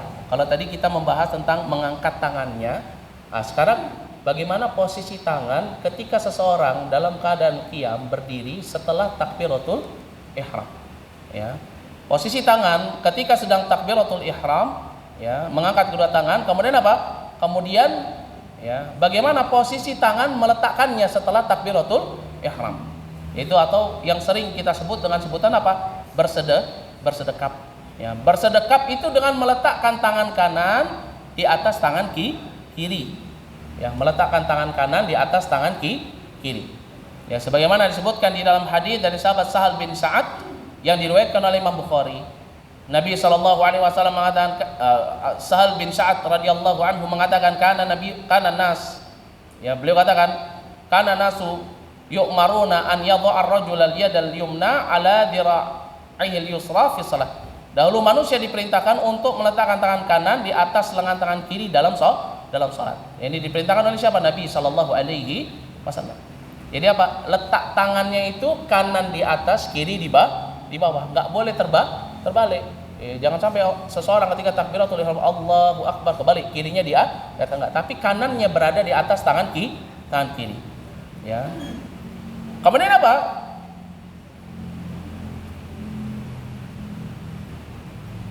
Diletakkan, ya, tangan kanan di atas punggung telapak tangan kiri. Ini posisi tangan ketika berada di atas tangan kiri. Diletakkannya di mana? Ya, karena Nabi Shallallahu Alaihi Wasallam, ya Nabi Shallallahu Alaihi Wasallam itu juga meletakkan tangan kanannya di atas punggung telapak tangan kiri. Ya, contoh bagaimana? Ya, contohnya seperti ini. Allahu Akbar. Ya diletakkannya apa? Di punggung telapak, ya, tangan kiri, tangan kanannya berada di atas. Ya mau nanti diletakkannya di bawah, mau letakkannya di dada, ya maka apa? Ya maka tidak mengapa. Ya. Jadi Allahu Akbar. Jadi jangan dicela nanti kalau ada teman yang sholatnya, taruh tangannya di atas telapak, tangannya kayak gini. Jangan. Ya. Kenapa? Karena Nabi Shallallahu Alaihi Wasallam, ya juga apa? Juga membolehkan seseorang ketika pas sholat meletakkan tangan kanan di atas tangan kiri, itu apa? Di bagian punggung seperti ini. Ini sebagaimana disebutkan di dalam hadis yang diriwayatkan oleh Imam Ahmad dari Wa'il bin Hujr. Ya. Thumma wada'a yadahu al-yumna 'ala dhahri kaffihi al-yusra wa ruzghi wasa'id afan. Ya, thumma wada'a, kemudian Nabi sallallahu alaihi wasallam meletakkan tangan kanannya 'ala dhahri kaffi al-yusra, meletakkan di atas punggung ya telapak tangan kiri. Berarti siapa? Seperti ini. Ya, jadi setelah takbiratul ihram ditaruh tangan kanan di atas tangan kiri, tetapi posisinya apa? Posisinya di atas punggung tangan kiri. Nah, seperti ini. Itu yang pertama. Jadi boleh. Jadi kalau ngelihat orang yang seperti ini maka jangan disalahkan, jangan dihina. Ya. Kenapa? Karena datang dalil. Itu pertama. Yang kedua, digenggam. Kalau tadi cuma diletakkan. Yang kedua apa? Digenggam. Ini menggenggam apa? Menggenggam tangan kiri. Ya, ini menggenggam apa? Menggenggam tangan kiri. Ya. Dia genggam tangannya, ya, atau dia genggam seperti ini. Ya, yang penting apa? Posisinya bukan cuma diletakkan. Kalau tadi apa? Diletakkan. Ya, kalau sekarang apa? Digenggam. Ya, berarti apa? Digenggam. Ya, mau dia pergelangannya yang digenggam, ya juga apa? Juga ditaruh di tengah, misalkan mau digenggam, boleh. Ya. Yang terpenting apa? Yang terpenting ya tangan kanan yang menggenggam tangan kiri. Ya, bukan kebalikannya, bukan tangan kiri yang menggenggam tangan kanan. Ya, apalagi kalau menggenggam tangan temannya, jangan. Ya. Ingat, tangan sendiri yang digenggam. Ya. Jangan Allahu Akbar, temannya digenggam, jangan ya. Samping jangan ya. Tetapi apa? Tetapi ya dia genggam apa? Dia genggam pergelangan tangan atau tangan kirinya. Ya, ini sebagaimana yang disebutkan di dalam hadis dari Wa'il bin Hujr, ra'aitu Rasulullah sallallahu alaihi wasallam idza kana qa'iman fi shalah ya qabada bi yaminihi ala shimalihi. Ini hadis yang diriwayatkan oleh Imam Nasai dan Imam Ahmad. Nabi sallallahu alaihi wasallam kata, Wa'il bin Hujr, aku melihat Rasulullah sallallahu alaihi wasallam ketika salat, beliau apa? Beliau qabada, yaitu apa? Menggenggam. Ya. Qabada bi yaminihi ala shimali, tangan kanannya terhadap tangan kiri. Ya. Maka itu kalau misalkan seseorang dia digenggam ya, maka tidak mengapa, jangan dicela. Kalau misalkan kita sholatnya cuma meletakkan tangan kanan di atas tangan kiri, nggak mengenggam, ya maka jangan mencela orang yang mengenggam. Begitu juga sebaliknya. Ya. Nah, ini apa? Ini posisi tangan kanan berada di atas tangan kiri. Lalu bagaimana meletakkan kedua tangannya, tangan kanan dan tangan kiri? Ya, kalau tadi setelah takbiratul ihram kemudian diletaknya di mana? Di atas tangan kiri. Mau diletakkan di atas punggung, mau digenggam, maka diperbolehkan. Sekarang posisi tangannya di mana? Apakah di pusar atau di dada atau di mana? Ini juga disebutkan di dalam hadis Nabi sallallahu alaihi wasallam. Yang pertama, air sedekap itu diletakkannya di dada. Ya, berarti di mana dada? Di sini, dada. Ya. Ini merupakan pendapatnya Imam Syafi'i dan juga Al-Imam Syaukani. Ya. Ini pendapat mereka apa? Setelah takbiratul ihram meletakkan tangan kanan di atas tangan kiri, diletakkannya di mana tangannya? Diletakkannya di dada. Ya. Adapun pendapat yang lain mengatakan apa? Sedekap itu diletakkannya di bawah dada. Berarti di mana bawah dada itu? Di pusar, ya, atau di perut. Ya, perut atau pusar. Nah, ini di bawah dada. Nah, ini merupakan pendapatnya mazhabnya Imam Malik, begitu juga Imam Syafi'i dan juga Imam Ahmad. Ya, jadi kalau Imam Syafi'i, Imam Syaukani mengatakan apa? Ya, meletakkan tangan itu beradanya di atas dada. Ya, kalau misalkan ya tidak mampu meletakkannya di atas dada, misalkan ya, maka boleh di bawahnya. Tidak ada batasan. Jadi tidak harus benar-benar di depan dada, boleh letakkannya di perut, ya. Ini juga diperbolehkan. Begitu juga apa? Diletakkan di bawah pusar. Ini juga diperbolehkan oleh para ulama. Ya, tidak ada batasan di dalam hal ini. Jadi kalau misalkan lihat ini orang sholat main-main, dia naruh tangannya di pusar, nggak apa-apa. Kenapa? Karena memang ada ulama yang berpendapat bolehnya bersedekap dengan meletakkan apa? Meletakkan tangan di bawah pusar. Ya, berarti bagaimana dia? Allahu Akbar, seperti ini. Ya, kalau dia mau letakkan di atas punggung apa namanya? Punggung tangan kiri. Kalau mau digenggam berarti seperti ini, ya, atau seperti ini. Dia letakkannya di bawah pusar, ya. Maka ini tidak mengapa. Ya, ini merupakan mazhabnya Imam Abu Hanifah dan juga disebutkan dalam satu riwayatnya Imam Syafi'i dan juga Imam Ahmad. Ya, jadi apa? Tangan posisinya mau ada di dada, di perut atau di pusar atau di bawahnya pusat, ya maka tidak mengapa. Ya. Diperbolehkan seseorang untuk apa? Untuk memilihnya. Ya. Baik.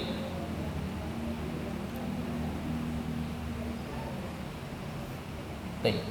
Ini merupakan gerakan-gerakan ketika seseorang dalam keadaan apa? Dalam keadaan al-qiyam. Itu dalam keadaan berdiri. Yaitu gerakan takbiratul ihram, kemudian meletakkan tangan, ya posisi tangan berada di mana, mengangkatnya sampai seberapa, jari-jari posisinya di mana, diletakkan di atas tangan kiri, tangan kanannya bisa diletakkan di atas punggung tangan, bisa juga apa? Menggenggam. Ya, maka setelah berdiri masuk pada apa? Gerakan ruku' dan i'tidal. Ya, gerakan ruku', ketika seseorang ruku', dia turun untuk ruku', maka yang harus dia lakukan adalah apa? Posisi tangannya itu berada pada lutut. Ini juga perkara yang sangat penting. Saya pernah sholat di samping orang, karena dia ingin mengejar lurusnya punggung sampai tangannya diletakkan di bawah lutut. Ya, karena orang biasanya ada yang punya tangannya lebih panjang, ada orang yang punya tangannya normal, ada yang tangannya pendek. Yang pendek biasanya meletakkannya di paha. Ya, cuman untuk apa? Cuman untuk mendapatkan supaya apa? Airnya nggak jatuh kalau diteteskan di punggung. Ingin apa? Ingin punggung itu tampak lurus. Ya, ketika qadarullah masyafa'ala, dia punya tangan lebih pendek dari tangan orang normal, sehingga cuma sampai apa? Sampai paha. Ya. Ada yang meletakkannya apa? Sampai di bawah lutut. Ya. Maka yang benar bagaimana posisi tangan ketika ruku' itu diletakkannya pada lutut kaki, dipegang kaki lututnya. Nah, ini sebagaimana yang disebutkan di dalam hadis dari sahabat Uqbah bin Amir yang diriwayatkan oleh An-Nasa'i dan juga Imam Abu Dawud. Ya, falamma raka'a wada'a yadayhi 'ala rukbatayhi.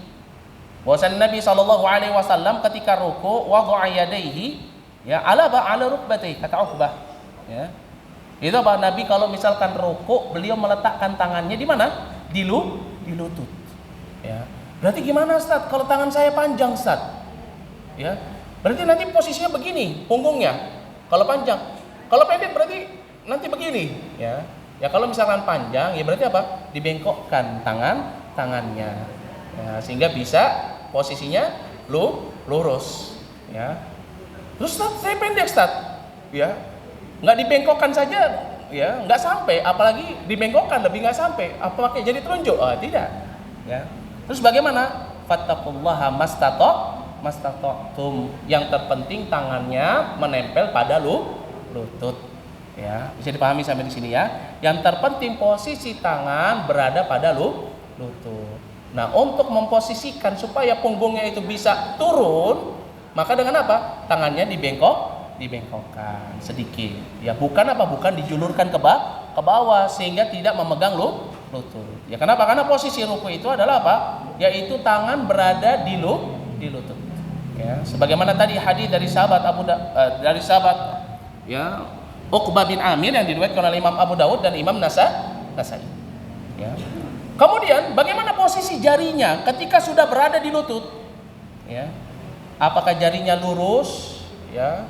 Atau yang menyentuh lututnya itu hanya telapaknya? Ya, jadi jarinya berada di mana? Di bawah lutut, tapi telapaknya berada, atau bagaimana? Yang disyariatkan itu ketika ruku adalah apa? Menggenggam.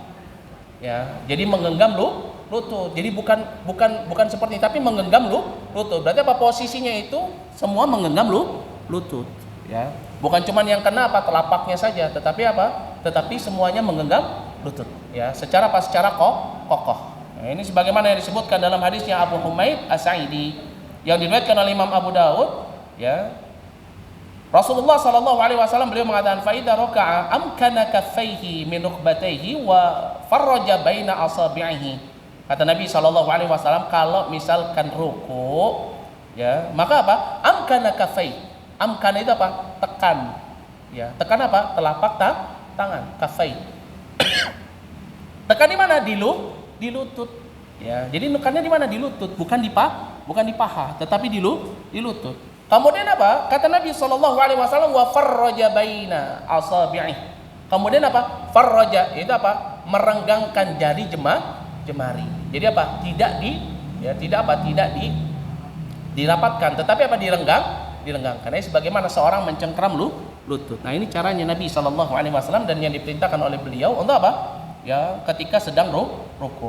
Itu apa? Nabi sallallahu alaihi wasallam ya beliau meletakkan tangannya di atas kedua lutut lututnya. Ini tangannya ditaruh di lutut kanan, tangan kanannya, tangan kirinya taruh di lutut kiri. Ya, dalam keadaan apa? Dalam keadaan telapak tangannya itu menekan lututnya, kemudian apa? Jari jemarinya itu apa? Direnggangkan dan juga menggenggam lutut. Ya, sebagaimana disebutkan juga di dalam hadis Abu Humaid As-Sa'idi yang diriwayatkan oleh Imam Abu Dawud dan juga apa? Dan juga ya diriwayatkan oleh Imam Tirmidzi dan Ibnu Majah. Yaitu apa? Tsumma raka'a fa wada'a yadayhi 'ala rukbatayhi ka'annahu qabidun 'alaihima. Kata Abu Humaid As-Sa'idi, bahwasanya Nabi sallallahu alaihi wasallam kemudian beliau ruku', fa wada'a yadayhi 'ala rukbatayhi. Kemudian Nabi meletakkan kedua tangannya di atas kedua lututnya, ka'annahu qabidun 'alaihima. Seolah-olah keduanya itu mencengkram lututnya. Berarti apa? Tidak rapat, direnggangkan. Kemudian apa? Keadaannya mencengkram. Berarti apa? Menempel. Ya. Ini apa? Ini tata cara rukuk. Ya. Kemudian apa? Kemudian posisi kepala. Nah, ini juga kadang ya menjadi iskal bagi kita. Ada orang yang posisi kepalanya terlalu nunduk. Ada karena dia ingin lurus, dia menghadap ke arah depan. Bagaimana posisi kepala seseorang ketika sedang rukuk? Ya. Disebutkan di dalam hadis dari sahabat Abu Humaid As-Sa'idi, beliau mengatakan tentang rukuknya Nabi sallallahu alaihi wasallam, la yasubbu ra'sahu wa la yuqni'u muqtadilan. Yaitu apa? Nabi sallallahu alaihi mu'tadilan. Nabi sallallahu alaihi wasallam beliau ketika rukuk la yasubbu ra'sah. Ini beliau apa? Beliau ketika rukuk itu tidak membuat kepalanya yasubbu. Yaitu apa? Tidak terlalu menundukkan kepalanya, wala yuqni'u mu'tadilan. Dan beliau juga apa? Dan beliau juga tidak apa? Beliau juga tidak mengangkat kepala. Jadi kepala ketika rukuk itu enggak begini, tapi juga enggak apa? Tidak terlalu nunduk. Tetapi apa? Tetapi beliau meletakkannya secara apa? Pertengahan. Biasa saja, tidak terlalu nunduk, juga tidak terlalu diangkat. Ya, ini posisi apa? Posisi kepala. Ya, jadi apa? Sejajar. Ya, jangan sampai kepala itu terlalu mengangkat, jangan sampai kepala juga terlalu menunduk. Ya. Kemudian yang kelima, itu apa? Punggungnya lurus. Ya, punggungnya lurus. Ya. Ini juga sebagaimana disebutkan di dalam hadis dari sahabat Wabisah bin Ma'bad yang diriwayatkan oleh Imam Ibnu Majah, ra'aitu Rasulullah sallallahu alaihi wasallam yusalli fakana idza raka'a sawwa dhahrahu hatta law subba alaihi al-ma' ya lastaqarra. Yang disebutkan dalam hadis ini, Wabisah bin Ma'bad melihat Rasulullah sallallahu alaihi wasallam yusalli salat. Fakana idza raka'a, kalau Nabi sallallahu alaihi wasallam raka'a ruku, sawwa dhahrah. Itu apa? Punggungnya itu apa? Rata, lurus. Ya, hatta law subba, ya sampai seandainya subba alaihi ma, disiram air, ya lastaqarra. Itu apa? Air itu akan diam. Ini menunjukkan apa? Tidak membungkuk, tidak mencekung. Ya, tidak membungkuk, juga tidak mencekung, tetapi apa? Lurus. Ya, tidak juga terlalu apa? Tidak juga terlalu turun.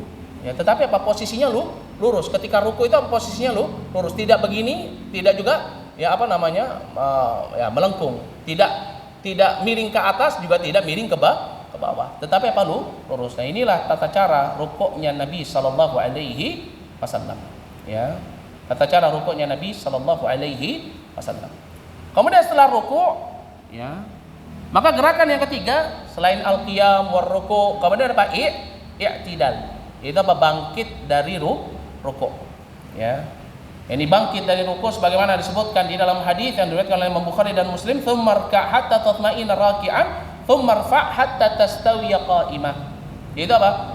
Kemudian rukuk sampai benar-benar rukuk, kemudian ya bangkit sampai tastawiya qa'iman. Itu apa? Sampai benar-benar berdiri. Nah, ini juga perkara yang sangat penting ketika seorang i'tidal, ya jangan sampai belum benar-benar dia berdiri tegak, ya kemudian apa? Dia sudah turun. Ya, ini biasanya dilakukan oleh orang yang sholat tarawihnya 27 rakaat dalam waktu ya 5 menit. Nah, ini hati-hati. Ya penting seseorang ketika sholat dia menjaga tumakninahnya. Ya dia apa? Dia meletakkan sendi-sendi ya tempat-tempat sholatnya dengan benar ketika ruku, ketika i'tidal, ya. Jangan sampai apa? Jangan sampai seseorang belum berdiri tegak kemudian dia sudah turun untuk sujud. Ya disebutkan di dalam hadis ya dari Humaid As-Sa'idi yang diriwayatkan oleh Imam Bukhari, Nabi sallallahu alaihi wasallam kata beliau, kata Abu Humaid As-Sa'idi, "Fa idza rafa'a ra'sahu istawa qa'iman hatta ya'uda kullu faqari makana." Itu apa? Nabi sallallahu alaihi wasallam kalau misalkan beliau bangkit dari rukuknya, istawa qa'ima, beliau berdiri dalam keadaan apa? Sejajar, tegak, lurus. Ya, hatta ya'uda, sampai apa? Kembali. Ya, kullu faqari ya makanuhu. Ini apa? Sampai kembali setiap apa? Setiap ruas tulang punggungnya berada pada apa? Makanuhu. Ini pada posisinya. Ya. Ini maknanya apa? Jangan tergesa-gesa juga. Ya, mentang-mentang i'tidal cuma baca sami Allah liman hamidah. Ya, kemudian membaca ya tasbih dalam apa? I'tidal, ya. Kemudian apa? Seseorang terburu-buru di dalam melakukannya, baca dengan cepat kemudian gerakannya terburu-buru, jangan, ya. Semua kata Rabbana walakal hamdu tapi sambil apa? Sambil sujud, jangan. Tetapi apa? Hendaknya dia melakukannya apa? Hendaknya dia melakukannya dengan apa? Dengan tumakninah. Baik. Kenapa harus seperti itu? Karena Nabi sallallahu alaihi wasallam mengatakan di dalam hadis yang diriwayatkan oleh Imam Tirmidzi dan juga diriwayatkan oleh Imam Abu Daud dari Abu Mas'ud ya Al-Badri radhiyallahu anhu, Nabi mengatakan la tujzi'u salatun la yuqimur rajul fiha, yakni sulbahu fi ruku'i was sujud. Yani tidak sah salat seseorang yang tidak menegakkan tulang sulbinya ketika ruku' dan juga ketika sujud. Maknanya apa? Tidak tumakninah. Nah, maka dari itu tumakninah ini perkara yang sangat penting. Baik, barakallahu fikum. Ada pertanyaan sampai di sini? Masih ada 15 menit lagi? Ya. Kalau ada yang mau bertanya silakan, kalau tidak kita akan lanjutkan pada gerakan yang berikutnya. Ada yang kira-kira mau bertanya mulai dari takbiratul ihram sampai dengan i'tidal. Ya, sebelum kita turun sujud ini. Ya. Ada? Ya, silakan.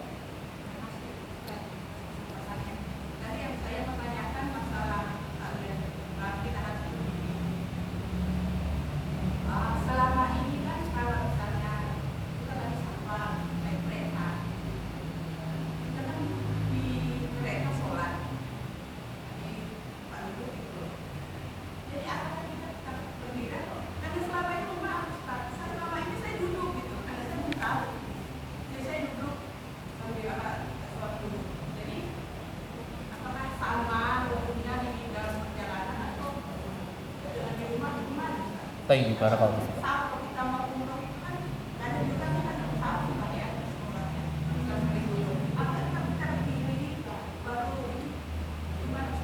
Baik, barakallahu fikum. Baik. Ya, pertanyaan yang sangat bagus. Ketika takbiratul ihram tadi disebutkan jumhur ulama mengatakan apa? Disyariatkan untuk berdiri pada salat-salat wajib. Ya, kecuali pada salat-salat sunnah. Berarti ini menunjukkan apa? Orang yang mampu untuk berdiri, maka dia berdiri dulu untuk takbiratul ihram, baru setelah itu dia boleh duduk. Ya, tadi kita contohkan sebagaimana orang yang sakit. Ya, orang yang sakit punya tingkatan yang berbeda-beda. Kalau dia memang benar-benar tidak mampu untuk berdiri, ya dia cuma bisa tidur, ya nggak mampu berdiri, atau cuma bisa duduk, ya nggak mampu lagi dia berdiri, misalkan. Ya maka apa? Ya maka fattaqullaha mastata'tum. Ya, ini apa? Melakukannya sesuai dengan kemampuan. Loh Ustaz, ini nggak sakit Ustaz. Safar, pergi. Dimana di dalam Islam kalau orang yang sedang pergi safar di atas, dia berada di dalam kendaraannya, maka boleh dia sholat dalam keadaan apa? Dia duduk. Ya, karena yang namanya orang ya di dalam kendaraan itu ya pastinya duduk. Ya, kalau dia mampu berdiri maka dia berdiri. Kalau dia nggak mampu ya maka dia duduk. Ya, contohnya misalkan di atas hewan tunggangan kuda, nggak mungkin berdiri di atas kuda kemudian duduk. Ya pasti duduk. Ya sudah. Dia apa? Dia duduk. Dia di bis misalkan, dia mampu berdiri dulu baru duduk, maka dia berdiri dulu baru duduk. Tapi nggak mampu Ustaz. Sekarang bis-bis sekarang ini jaraknya pendek. Ya, kalau saya berdiri nanti takutnya goyang jatuh, atau di atas kapal, ya takut misalkan. Ya, atau di atas pesawat, nggak mungkin. Ya, saya berdiri dulu kemudian duduk, nggak bisa berdiri dengan tegak. Maka apa? Diperbolehkan untuk duduk. Ini apa? Fattaqullaha mastata'tum. Ya kalau nggak mampu, takut, ya maka apa? Tidak mengapa. Dalam keadaan duduk karena sebab apa? Karena sebab daruriyah atau karena sebab apa? Ada masyaqqah, ada kesulitan atau karena keadaan terpaksa. Wallahu a'lam insyaallah mafhum ya. Ada lagi yang mau bertanya? Kalau tidak, kita lanjutkan. Ya, masih kuat dilanjutkan? Apa sudah bosan ini? Udah ngantuk? Enggak ya? Baik, kita lanjutkan pada sujud. Baik. Setelah al-qiyam, di mana al-qiyam ini gerakannya adalah gerakan takbiratul ihram, kemudian bersedekap, ya. Kemudian setelah itu apa? Ada ruku'. Ya, kita sudah tahu di dalam ruku' ini bahwasannya apa? Tangan itu diletakkan di mana? Di rukbatai, yaitu di lutut. Ya, tidak rapat, ya, tetapi direnggangkan, ya, dan seolah-olah apa? Menggenggam lutut. Kemudian posisi punggung itu apa? Ya, sejajar. Begitu juga dengan posisi kepala, tidak terlalu nunduk, juga tidak terlalu mengangkat, tetapi apa sejajar. Adapun sujud, ya, gerakan sholat setelah i'tidal yaitu adalah sujud, sebagaimana disebutkan dalam surat Al-Hajj ayat yang ke-77. Allah Subhanahu wa taala berfirman, ya ayyuhalladzina amanu irka'u wasjudu wa'budu rabbakum faf'alul khaira la'allakum tuflihun. Wahai orang-orang yang beriman, rukuklah kalian, sujudlah kalian, beribadahlah kalian kepada Rabb kalian, ya, dan beramal solehlah kalian atau berbuat kebaikanlah kalian, la'allakum tuflihun, agar kalian mendapatkan apa? Kemenangan. Ya, berarti sujud ini merupakan suatu hal yang masyru'iyah di dalam apa? Di dalam syariat kita. Ya, ada sujud disebut sebagai apa? Sujud syukur. Ada sujud disebut sujud tilawah ketika mendengar ayat-ayat yang di situ diperintahkan sujud. Ada sujud juga di dalam salat, ya. Nah, adapun tata cara sujud, kaifiyatus sujud. Yang pertama ketika apa? Ketika turun dari sujud. Ya, tata cara seseorang setelah i'tidal turun untuk sujud. Bagaimana sih caranya seseorang? Para ulama berbeda pendapat tentang permasalahan ini. Ketika seseorang dia turun untuk sujud, apakah yang turun itu tangannya terlebih dahulu atau lututnya terlebih dahulu? Ya, bukan kaki ya. Ya, kalau kaki memang kakinya sudah ada di tanah, tetapi perlu lutut. Yang turun lututnya terlebih dahulu atau tangannya yang terlebih dahulu? Yang pertama, ya ini kedua lutut itu lebih dahulu turun, baru kedua tangan. Ya, ini cara yang pertama, yaitu lutut dulu baru tangan. Ya, ini yang disyariatkan. Ya, jadi nanti kalau misalkan ada di samping kita orang sholat, loh, kok lututnya dulu nih yang turun baru tangan? Ya, jangan dicela. Kenapa? Karena ini juga ya disyariatkan. Ada ulama yang mengatakan bahwasannya ketika seorang nuzul turun untuk apa? Untuk sujud, maka mendahulukan apa? Lututnya dulu baru tangannya. Dan ini merupakan pendapatnya jumhur ulama. Di antaranya ya Syafi'iyah, Hanabilah dan Hanafiyah. Ya, pendapatnya Syafi'iyah, Hanabilah dan Hanafiyah. Mereka semua berpendapat bahwasannya yang turun pertama itu adalah apa? Lutut terlebih dahulu, baru kemudian disusul dengan tangan. Ya, ini sebagaimana yang disebutkan di dalam hadis yang diriwayatkan oleh At-Tahawi, ya bahwasannya apa? Hafizna an Umar fi salatihi annahu kharra ba'da ruku'ihi ala rukbatayhi kama yakhirul ba'ir.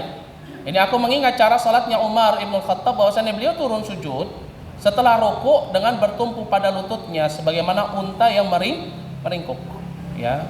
Beliau meletakkan lututnya lebih dahulu daripada tangannya. Jadi lututnya dulu baru tangan. Ini kaifiyah yang pertama. Ya, dan ini pendapat yang dikuatkan oleh Syekhul Islam Ibnu Qayyim rahimahullah dan juga dikuatkan oleh Syekh Muhammad ya bin Saleh Al-Utsaimin dan juga Syekh Abdul Aziz bin Baz. Ya, mereka berpendapat ketika turun ya dari i'tidal mau turun ke sujud, maka yang pertama turun itu apa? Lutut, baru apa? Baru tangan. Ya, ini pendapat yang pertama.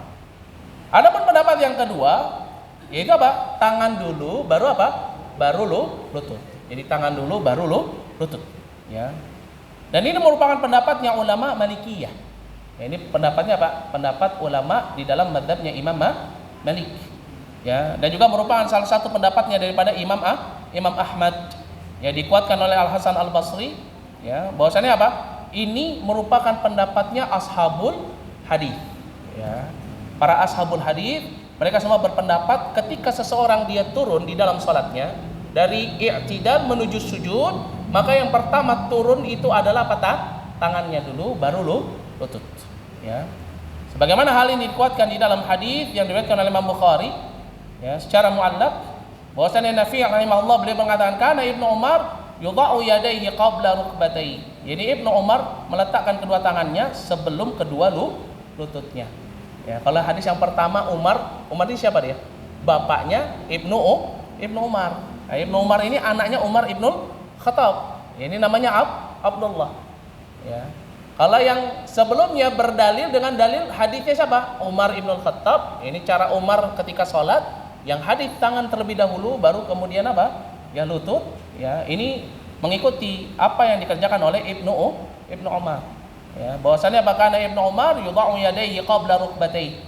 Ini beliau Ibnu Umar itu meletakkan tangannya dulu, baru apa? Baru rukbatayhi. Baru meletakkan apa? Baru meletakkan ya lututnya. Ya.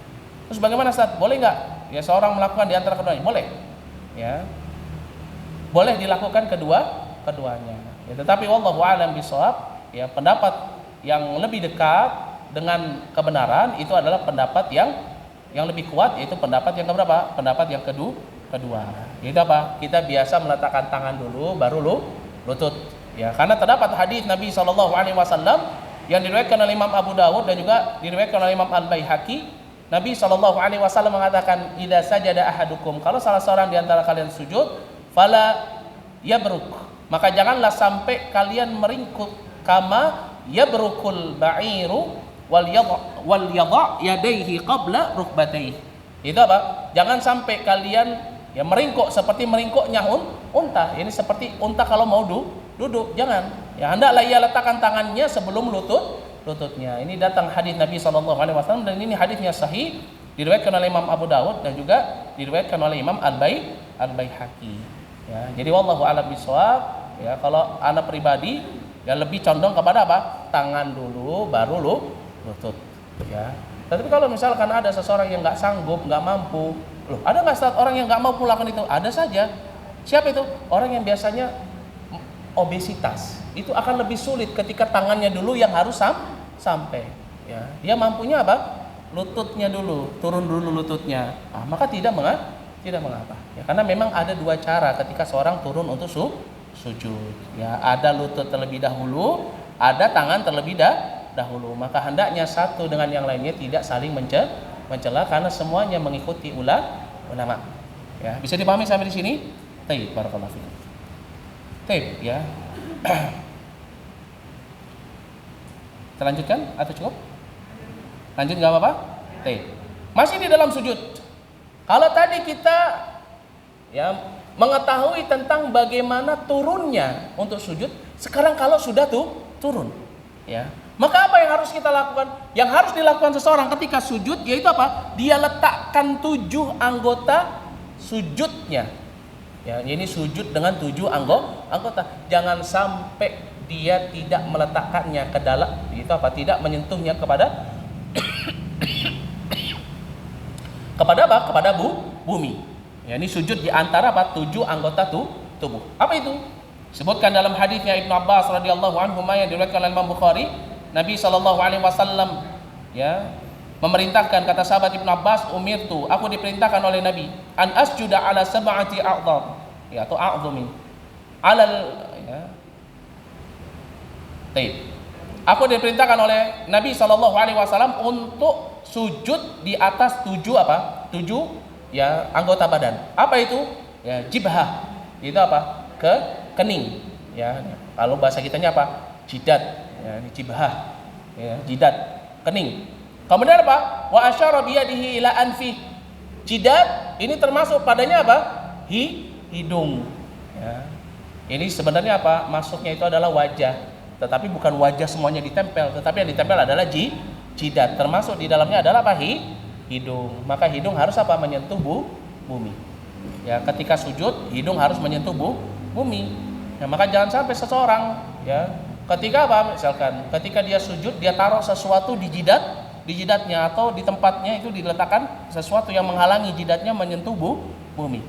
Ini sebagaimana yang dilakukan oleh orang-orang Syiah, meletakkan tanah Karbala, ya, untuk diletakkan di mana? Di bagian kepala dahinya. Diletakkannya di tempat sujudnya. Ya, tetapi apa? Tetapi hendaknya apa? Hendaknya ya dahi dan apa? Dan hidung itu sejajar dengan bumi.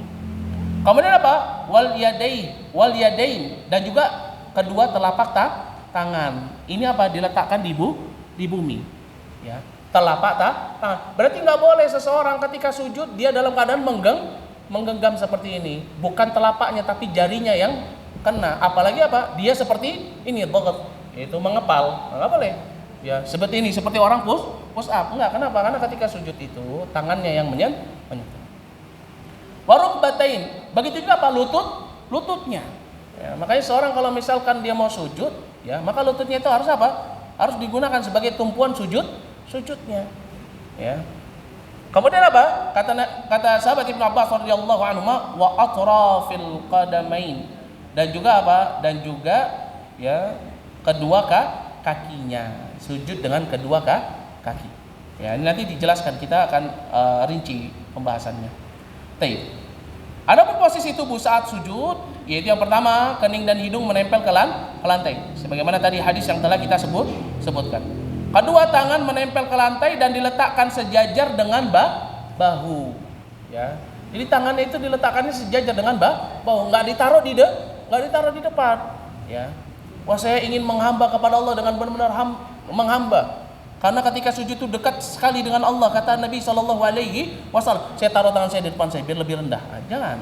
Tetapi apa? Posisi tangan itu ketika sujud itu beradanya di mana? Ya, ini menempel ke lantai, diletakkan sejajar dengan bahu. Diletakkannya sejajar dengan bahu. Ya, ini sebagaimana disebutkan di dalam hadis yang diriwayatkan oleh Imam Abu Dawud dari Humaid As-Sa'idi, "Tsumma sajada fa amkana anfah."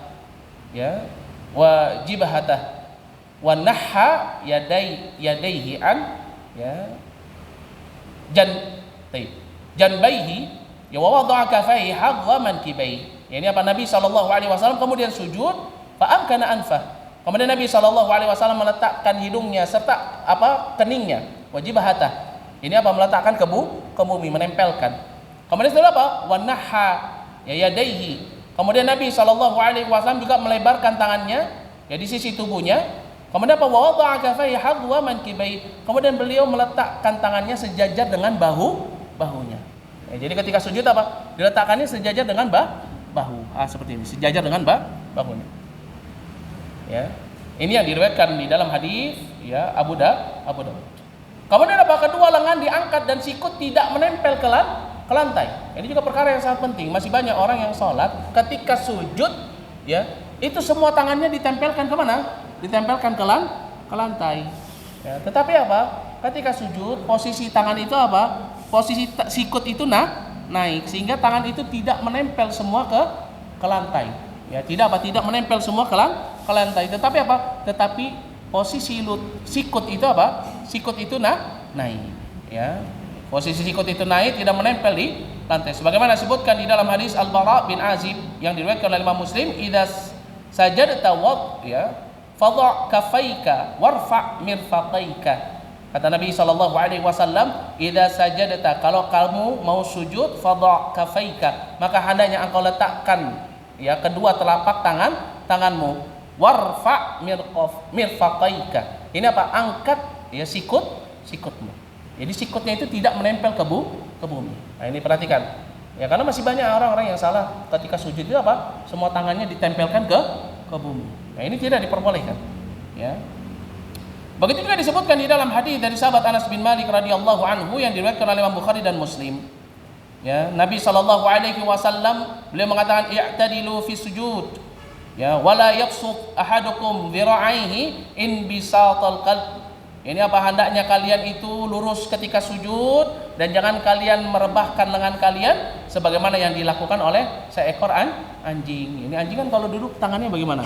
Menempel semua ke bumi. Ya. Kemudian ekornya bergoyang goyang. Jangan kalau sholat ya, jangan seperti itu. Sudah ditempelkan, kemudian bagian belakangnya goyang. Nahan ingin buang air kecil. Kalau mau buang air kecil sudah langsung buang air kecil. Jangan goyang-goyang. Ini perhatikan ya. Jangan seperti itu. Kemudian apa? Kemudian lengan atas dibuka sehingga jauh dari badan. Lengan itu juga tidak nempel ke bagian sini kita tuh, ya bagian badan kita. Jangan menempel. Ya, jangan menempel di tulang rusuk kita, tetapi agak melebar. Jadi bagaimana posisinya? Ya, seperti ini. Ya, jangan menempel seperti ini. Yang penting kan udah diangkat sikutnya, tapi nempel. Jangan. Tetapi hendaknya lengan atas juga dibuka sehingga jauh dari badan. Tetapi juga jangan terlalu jauh. Terutama kalau sholatnya jamaah. Ya, kenapa? Nanti mengganggu orang yang ada di sebelahnya. Orang yang terlambat sujud kena nanti ya sikutnya. Ya. Ngangkat. Yang penting Yang penting tidak menempel. Nah, ini sebagaimana disebutkan di dalam hadis dari sahabat Abdullah bin Buhainah yang diriwayatkan oleh Imam Bukhari dan Muslim, anna Nabi sallallahu alaihi wasallam kana idza shalla farraja baina yadayhi. Nabi sallallahu alaihi wasallam kalau misalkan salat, beliau melebarkan kedua tangan. Jadi berarti tidak menempel. Ini melebarkan tetapi juga jangan terlalu gulu sampai benar-benar lebar sehingga mengganggu orang yang salat di samping. Ya. Karena di sini diperintahkan Nabi sallallahu alaihi wasallam tidak menempel. Yang penting tidak menempel. Hatta ya sampai Ya, disebutkan oleh Abdullah bin Buhainah, sampai sampai terlihat ya putihnya ketiak beliau. Ini berarti dibuka. Nabi sampai kelihatan Sampai kelihatan putih ketiaknya. Maknanya Tidak benar-benar menempel. Ini dibuka. Ya, barakallahu fikum. Kemudian yang kelima, lutut menempel ke lantai. Ini sebagaimana tadi disebutkan di dalam hadisnya Ibnu Abbas tentang 7 anggota badan yang harus menempel di tanah ketika sujud. Ya. Kemudian bagaimana paha jauh dari yang namanya perut. Ya. Paha itu nggak boleh nempel dengan perut. Jadi nggak boleh seperti ini. Ya. Jadi berarti bagaimana? Mengambilnya agak jauh. Ya, jangan sampai menempel ke perut. Ya. Itu pahanya ini menempel pada perut, terutama kalau misalkan yang badannya besar kayak saya misalkan. Nah, ini kan badannya lebih besar, itu makanya harus jangan sampai paha itu menempel. Ya, jangan sampai paha menempel. Jadi diusahakan menjauh. Ya, berarti ngambilnya agak jauh. Jadi nggak terlalu meringkuk ya seperti itu. Nah, ini sebagaimana disebutkan di dalam hadis dari Abu Humaid radhiyallahu anhu yang diriwayatkan oleh Imam Abu Daud. Ya, wa idza sajada farraja baina fakhidaihi ghairu hamilin batnahu ala syai'in min fakhidaihi. Itu kalau misalkan sujud Nabi sallallahu alaihi wasallam farraja, yaitu merenggangkan baina fakhidai, kedua pahanya, dan juga ghairu hamili batnah. Itu begitu juga beliau menjauhkan perut dari pahanya ala syai'in min fakhidai. Ini menjauhkan perutnya dari paha. Berarti posisinya sujud seperti ini. Ya, posisi sujud seperti ini. Bukan begini, tetapi agak menjauh. Tapi juga nggak terlalu jauh. Seperti ini aja, sewajarnya saja. Yang terpenting perut itu perut tidak menempel pada paha.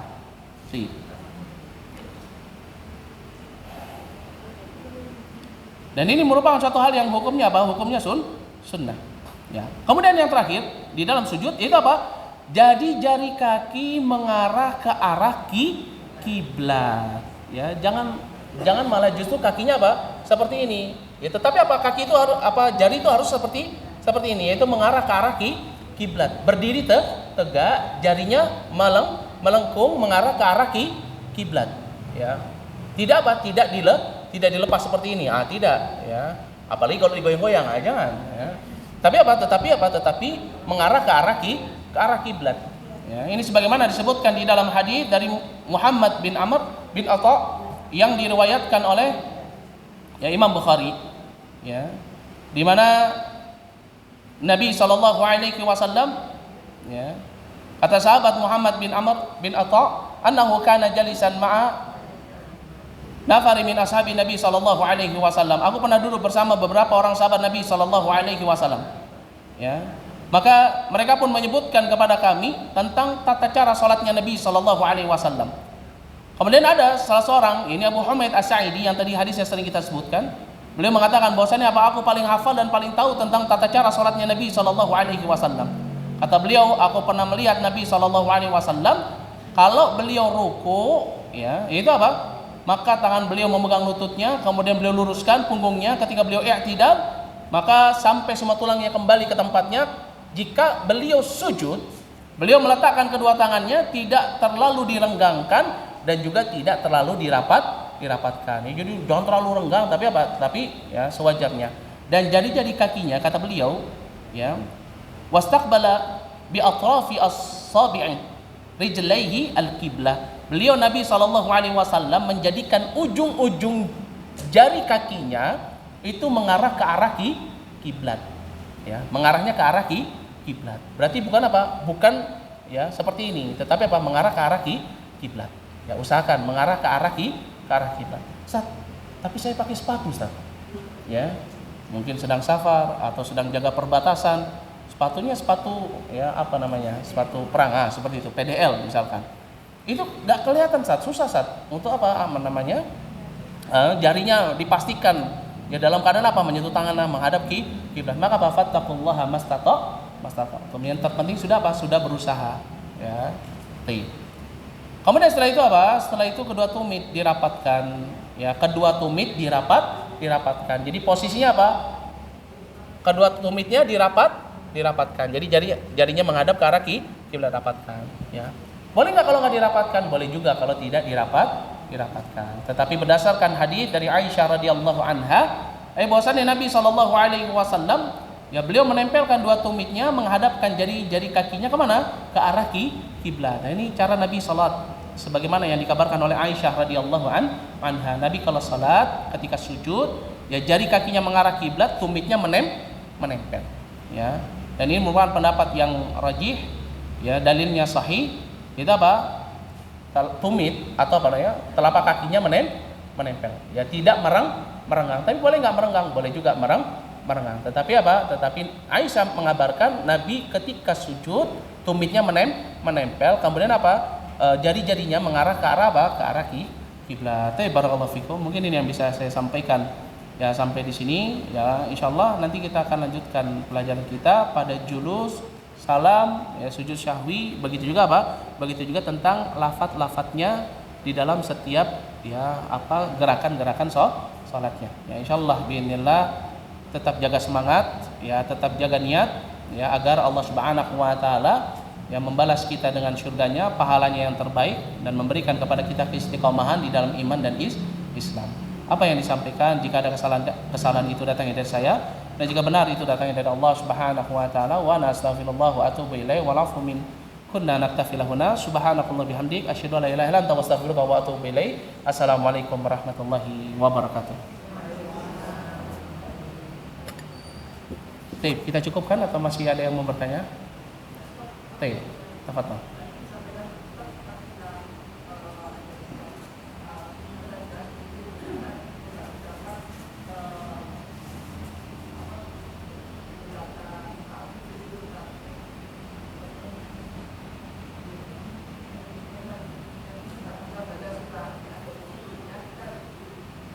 Iya, sujud tilawah. Aywa.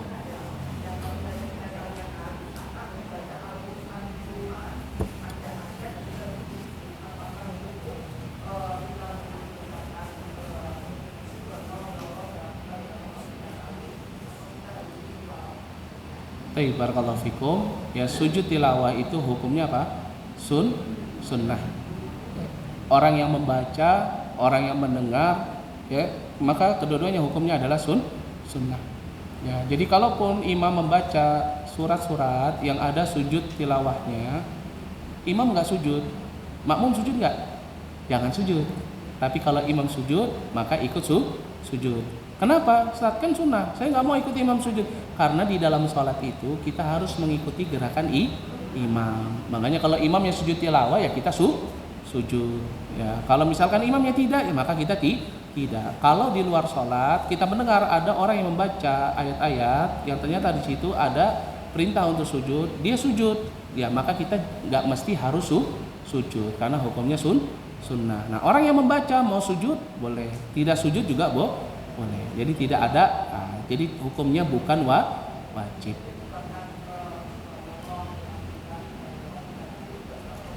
Iya, yang terpenting kita mengetahui hukumnya adalah sunnah, ya bukan wajib. Karena kalau wajib ditinggalkan berarti berdosa. Wallahu a'lam bishawab. Assalamualaikum ya. Baik. Ada lagi? Tafadhol, silakan. Wah, jadi banyak ini, Masya Allah. Tafadhol, silakan.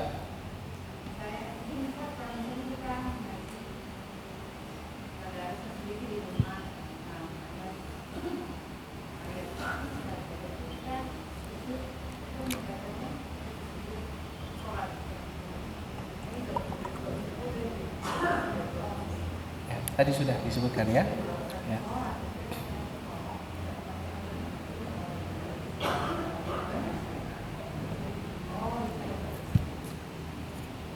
Baik, ada lagi yang lain yang mau bertanya? Baik, tafadhol.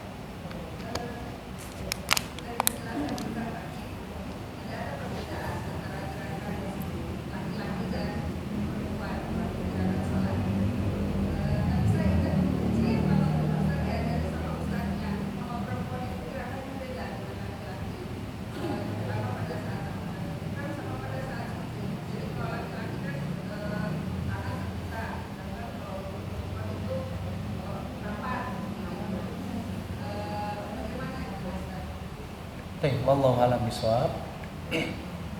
Di dalam setiap hadis kalau itu hukumnya disebutkan laki-laki, tidak ada kekhususan bagi wanita, maka itu berlaku untuk wanita. Tapi kalau disebutkan hukumnya wanita, ya secara khusus berarti bukan untuk laki-laki. Nah, itu di dalam setiap keadaan seperti itu, termasuk di dalam sholat. Kalau misalkan ada dalil yang memisahkan ya atau yang membedakan antara gerakan laki-laki dan perempuan, contohnya apa? Contohnya ketika imam salah. Ya, laki-laki kalau misalkan imam salah mengatakan apa? Subhanallah. Kalau perempuan ya menepuk punggung tangan, jangan kebalik. Ya, anak pernah ya lagi sholat Jumat salah imamnya, ya orang tepuk tangan laki-laki ya, sholat Jumat ya udah gitu tepuk tangan bukan punggung kayak nepukin burung. Nah, ini juga salah karena nggak paham dengan apa, dengan pelajaran yang berkaitan dengan bab sholat. Nah, ini ada perbedaan, berarti ada dalil khusus, ada penyebutan khusus.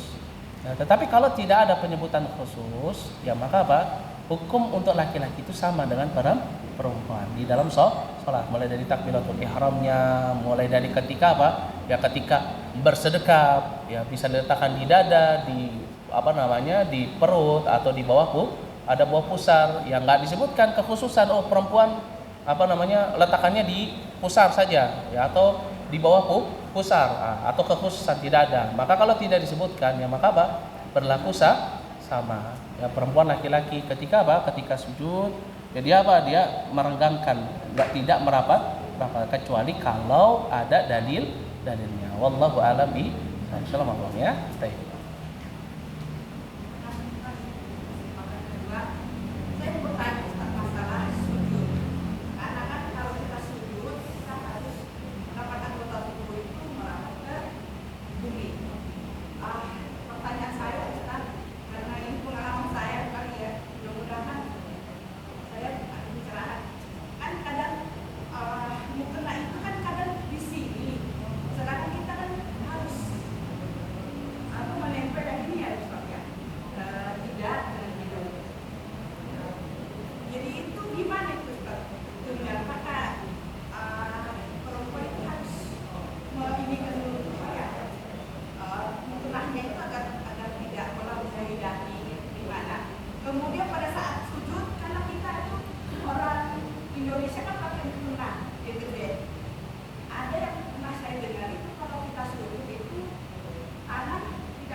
Ya, untuk perempuan ya ada kekhususan ya, untuk apa? Untuk tangan dan telapak tangan dan telapak kakinya tidak boleh ada penghalang.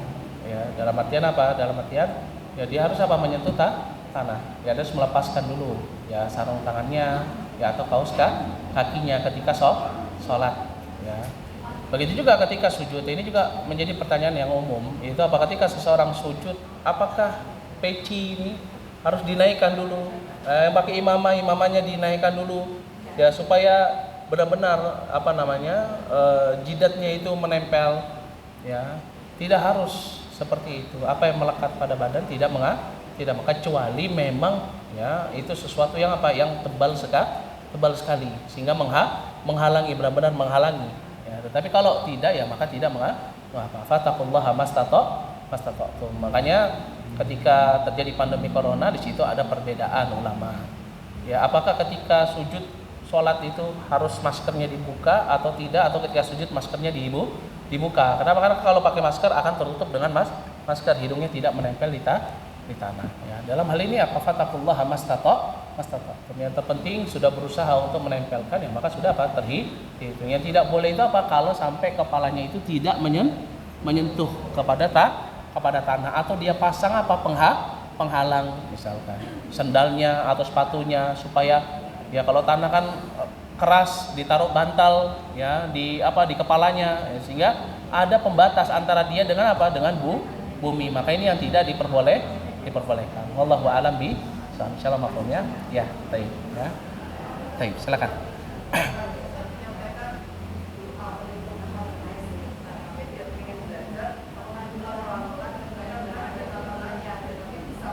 Masya Allah. Baik ya.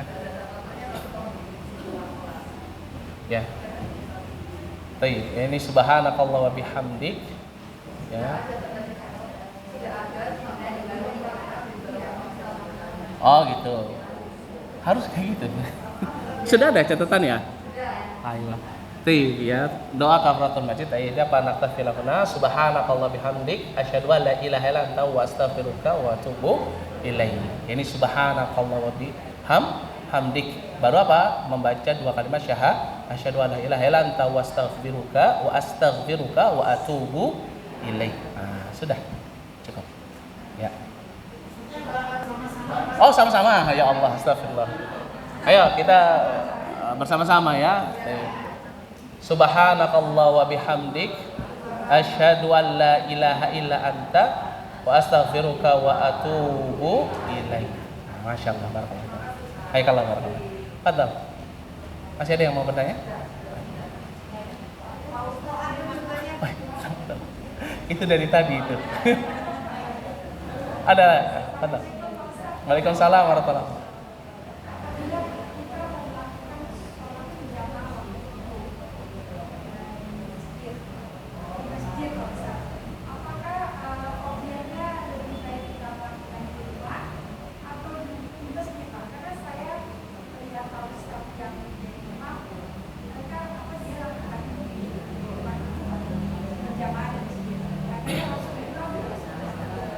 Barakallahu fiikum. Masya Allah. Tanya yang sangat bagus. Salat qobliyah, salat sunnah itu dilakukan di mana? Afdolnya salat sunnah dilakukan di rumah.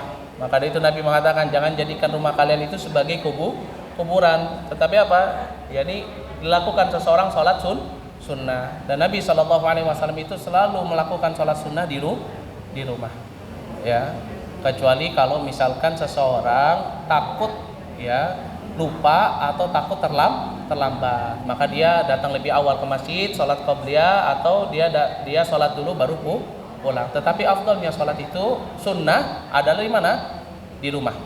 Ya, adapun di masjid sholat wajib itu afdal. Jangan dibalik.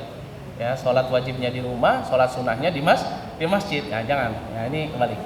Paham ya? Baik, barakallahu fikum. Naktafi lahuna. Subhanakallah bihamdika asyhadu an la ilaha illa anta astaghfiruka wa atubu ilaik. Assalamualaikum warahmatullahi wabarakatuh.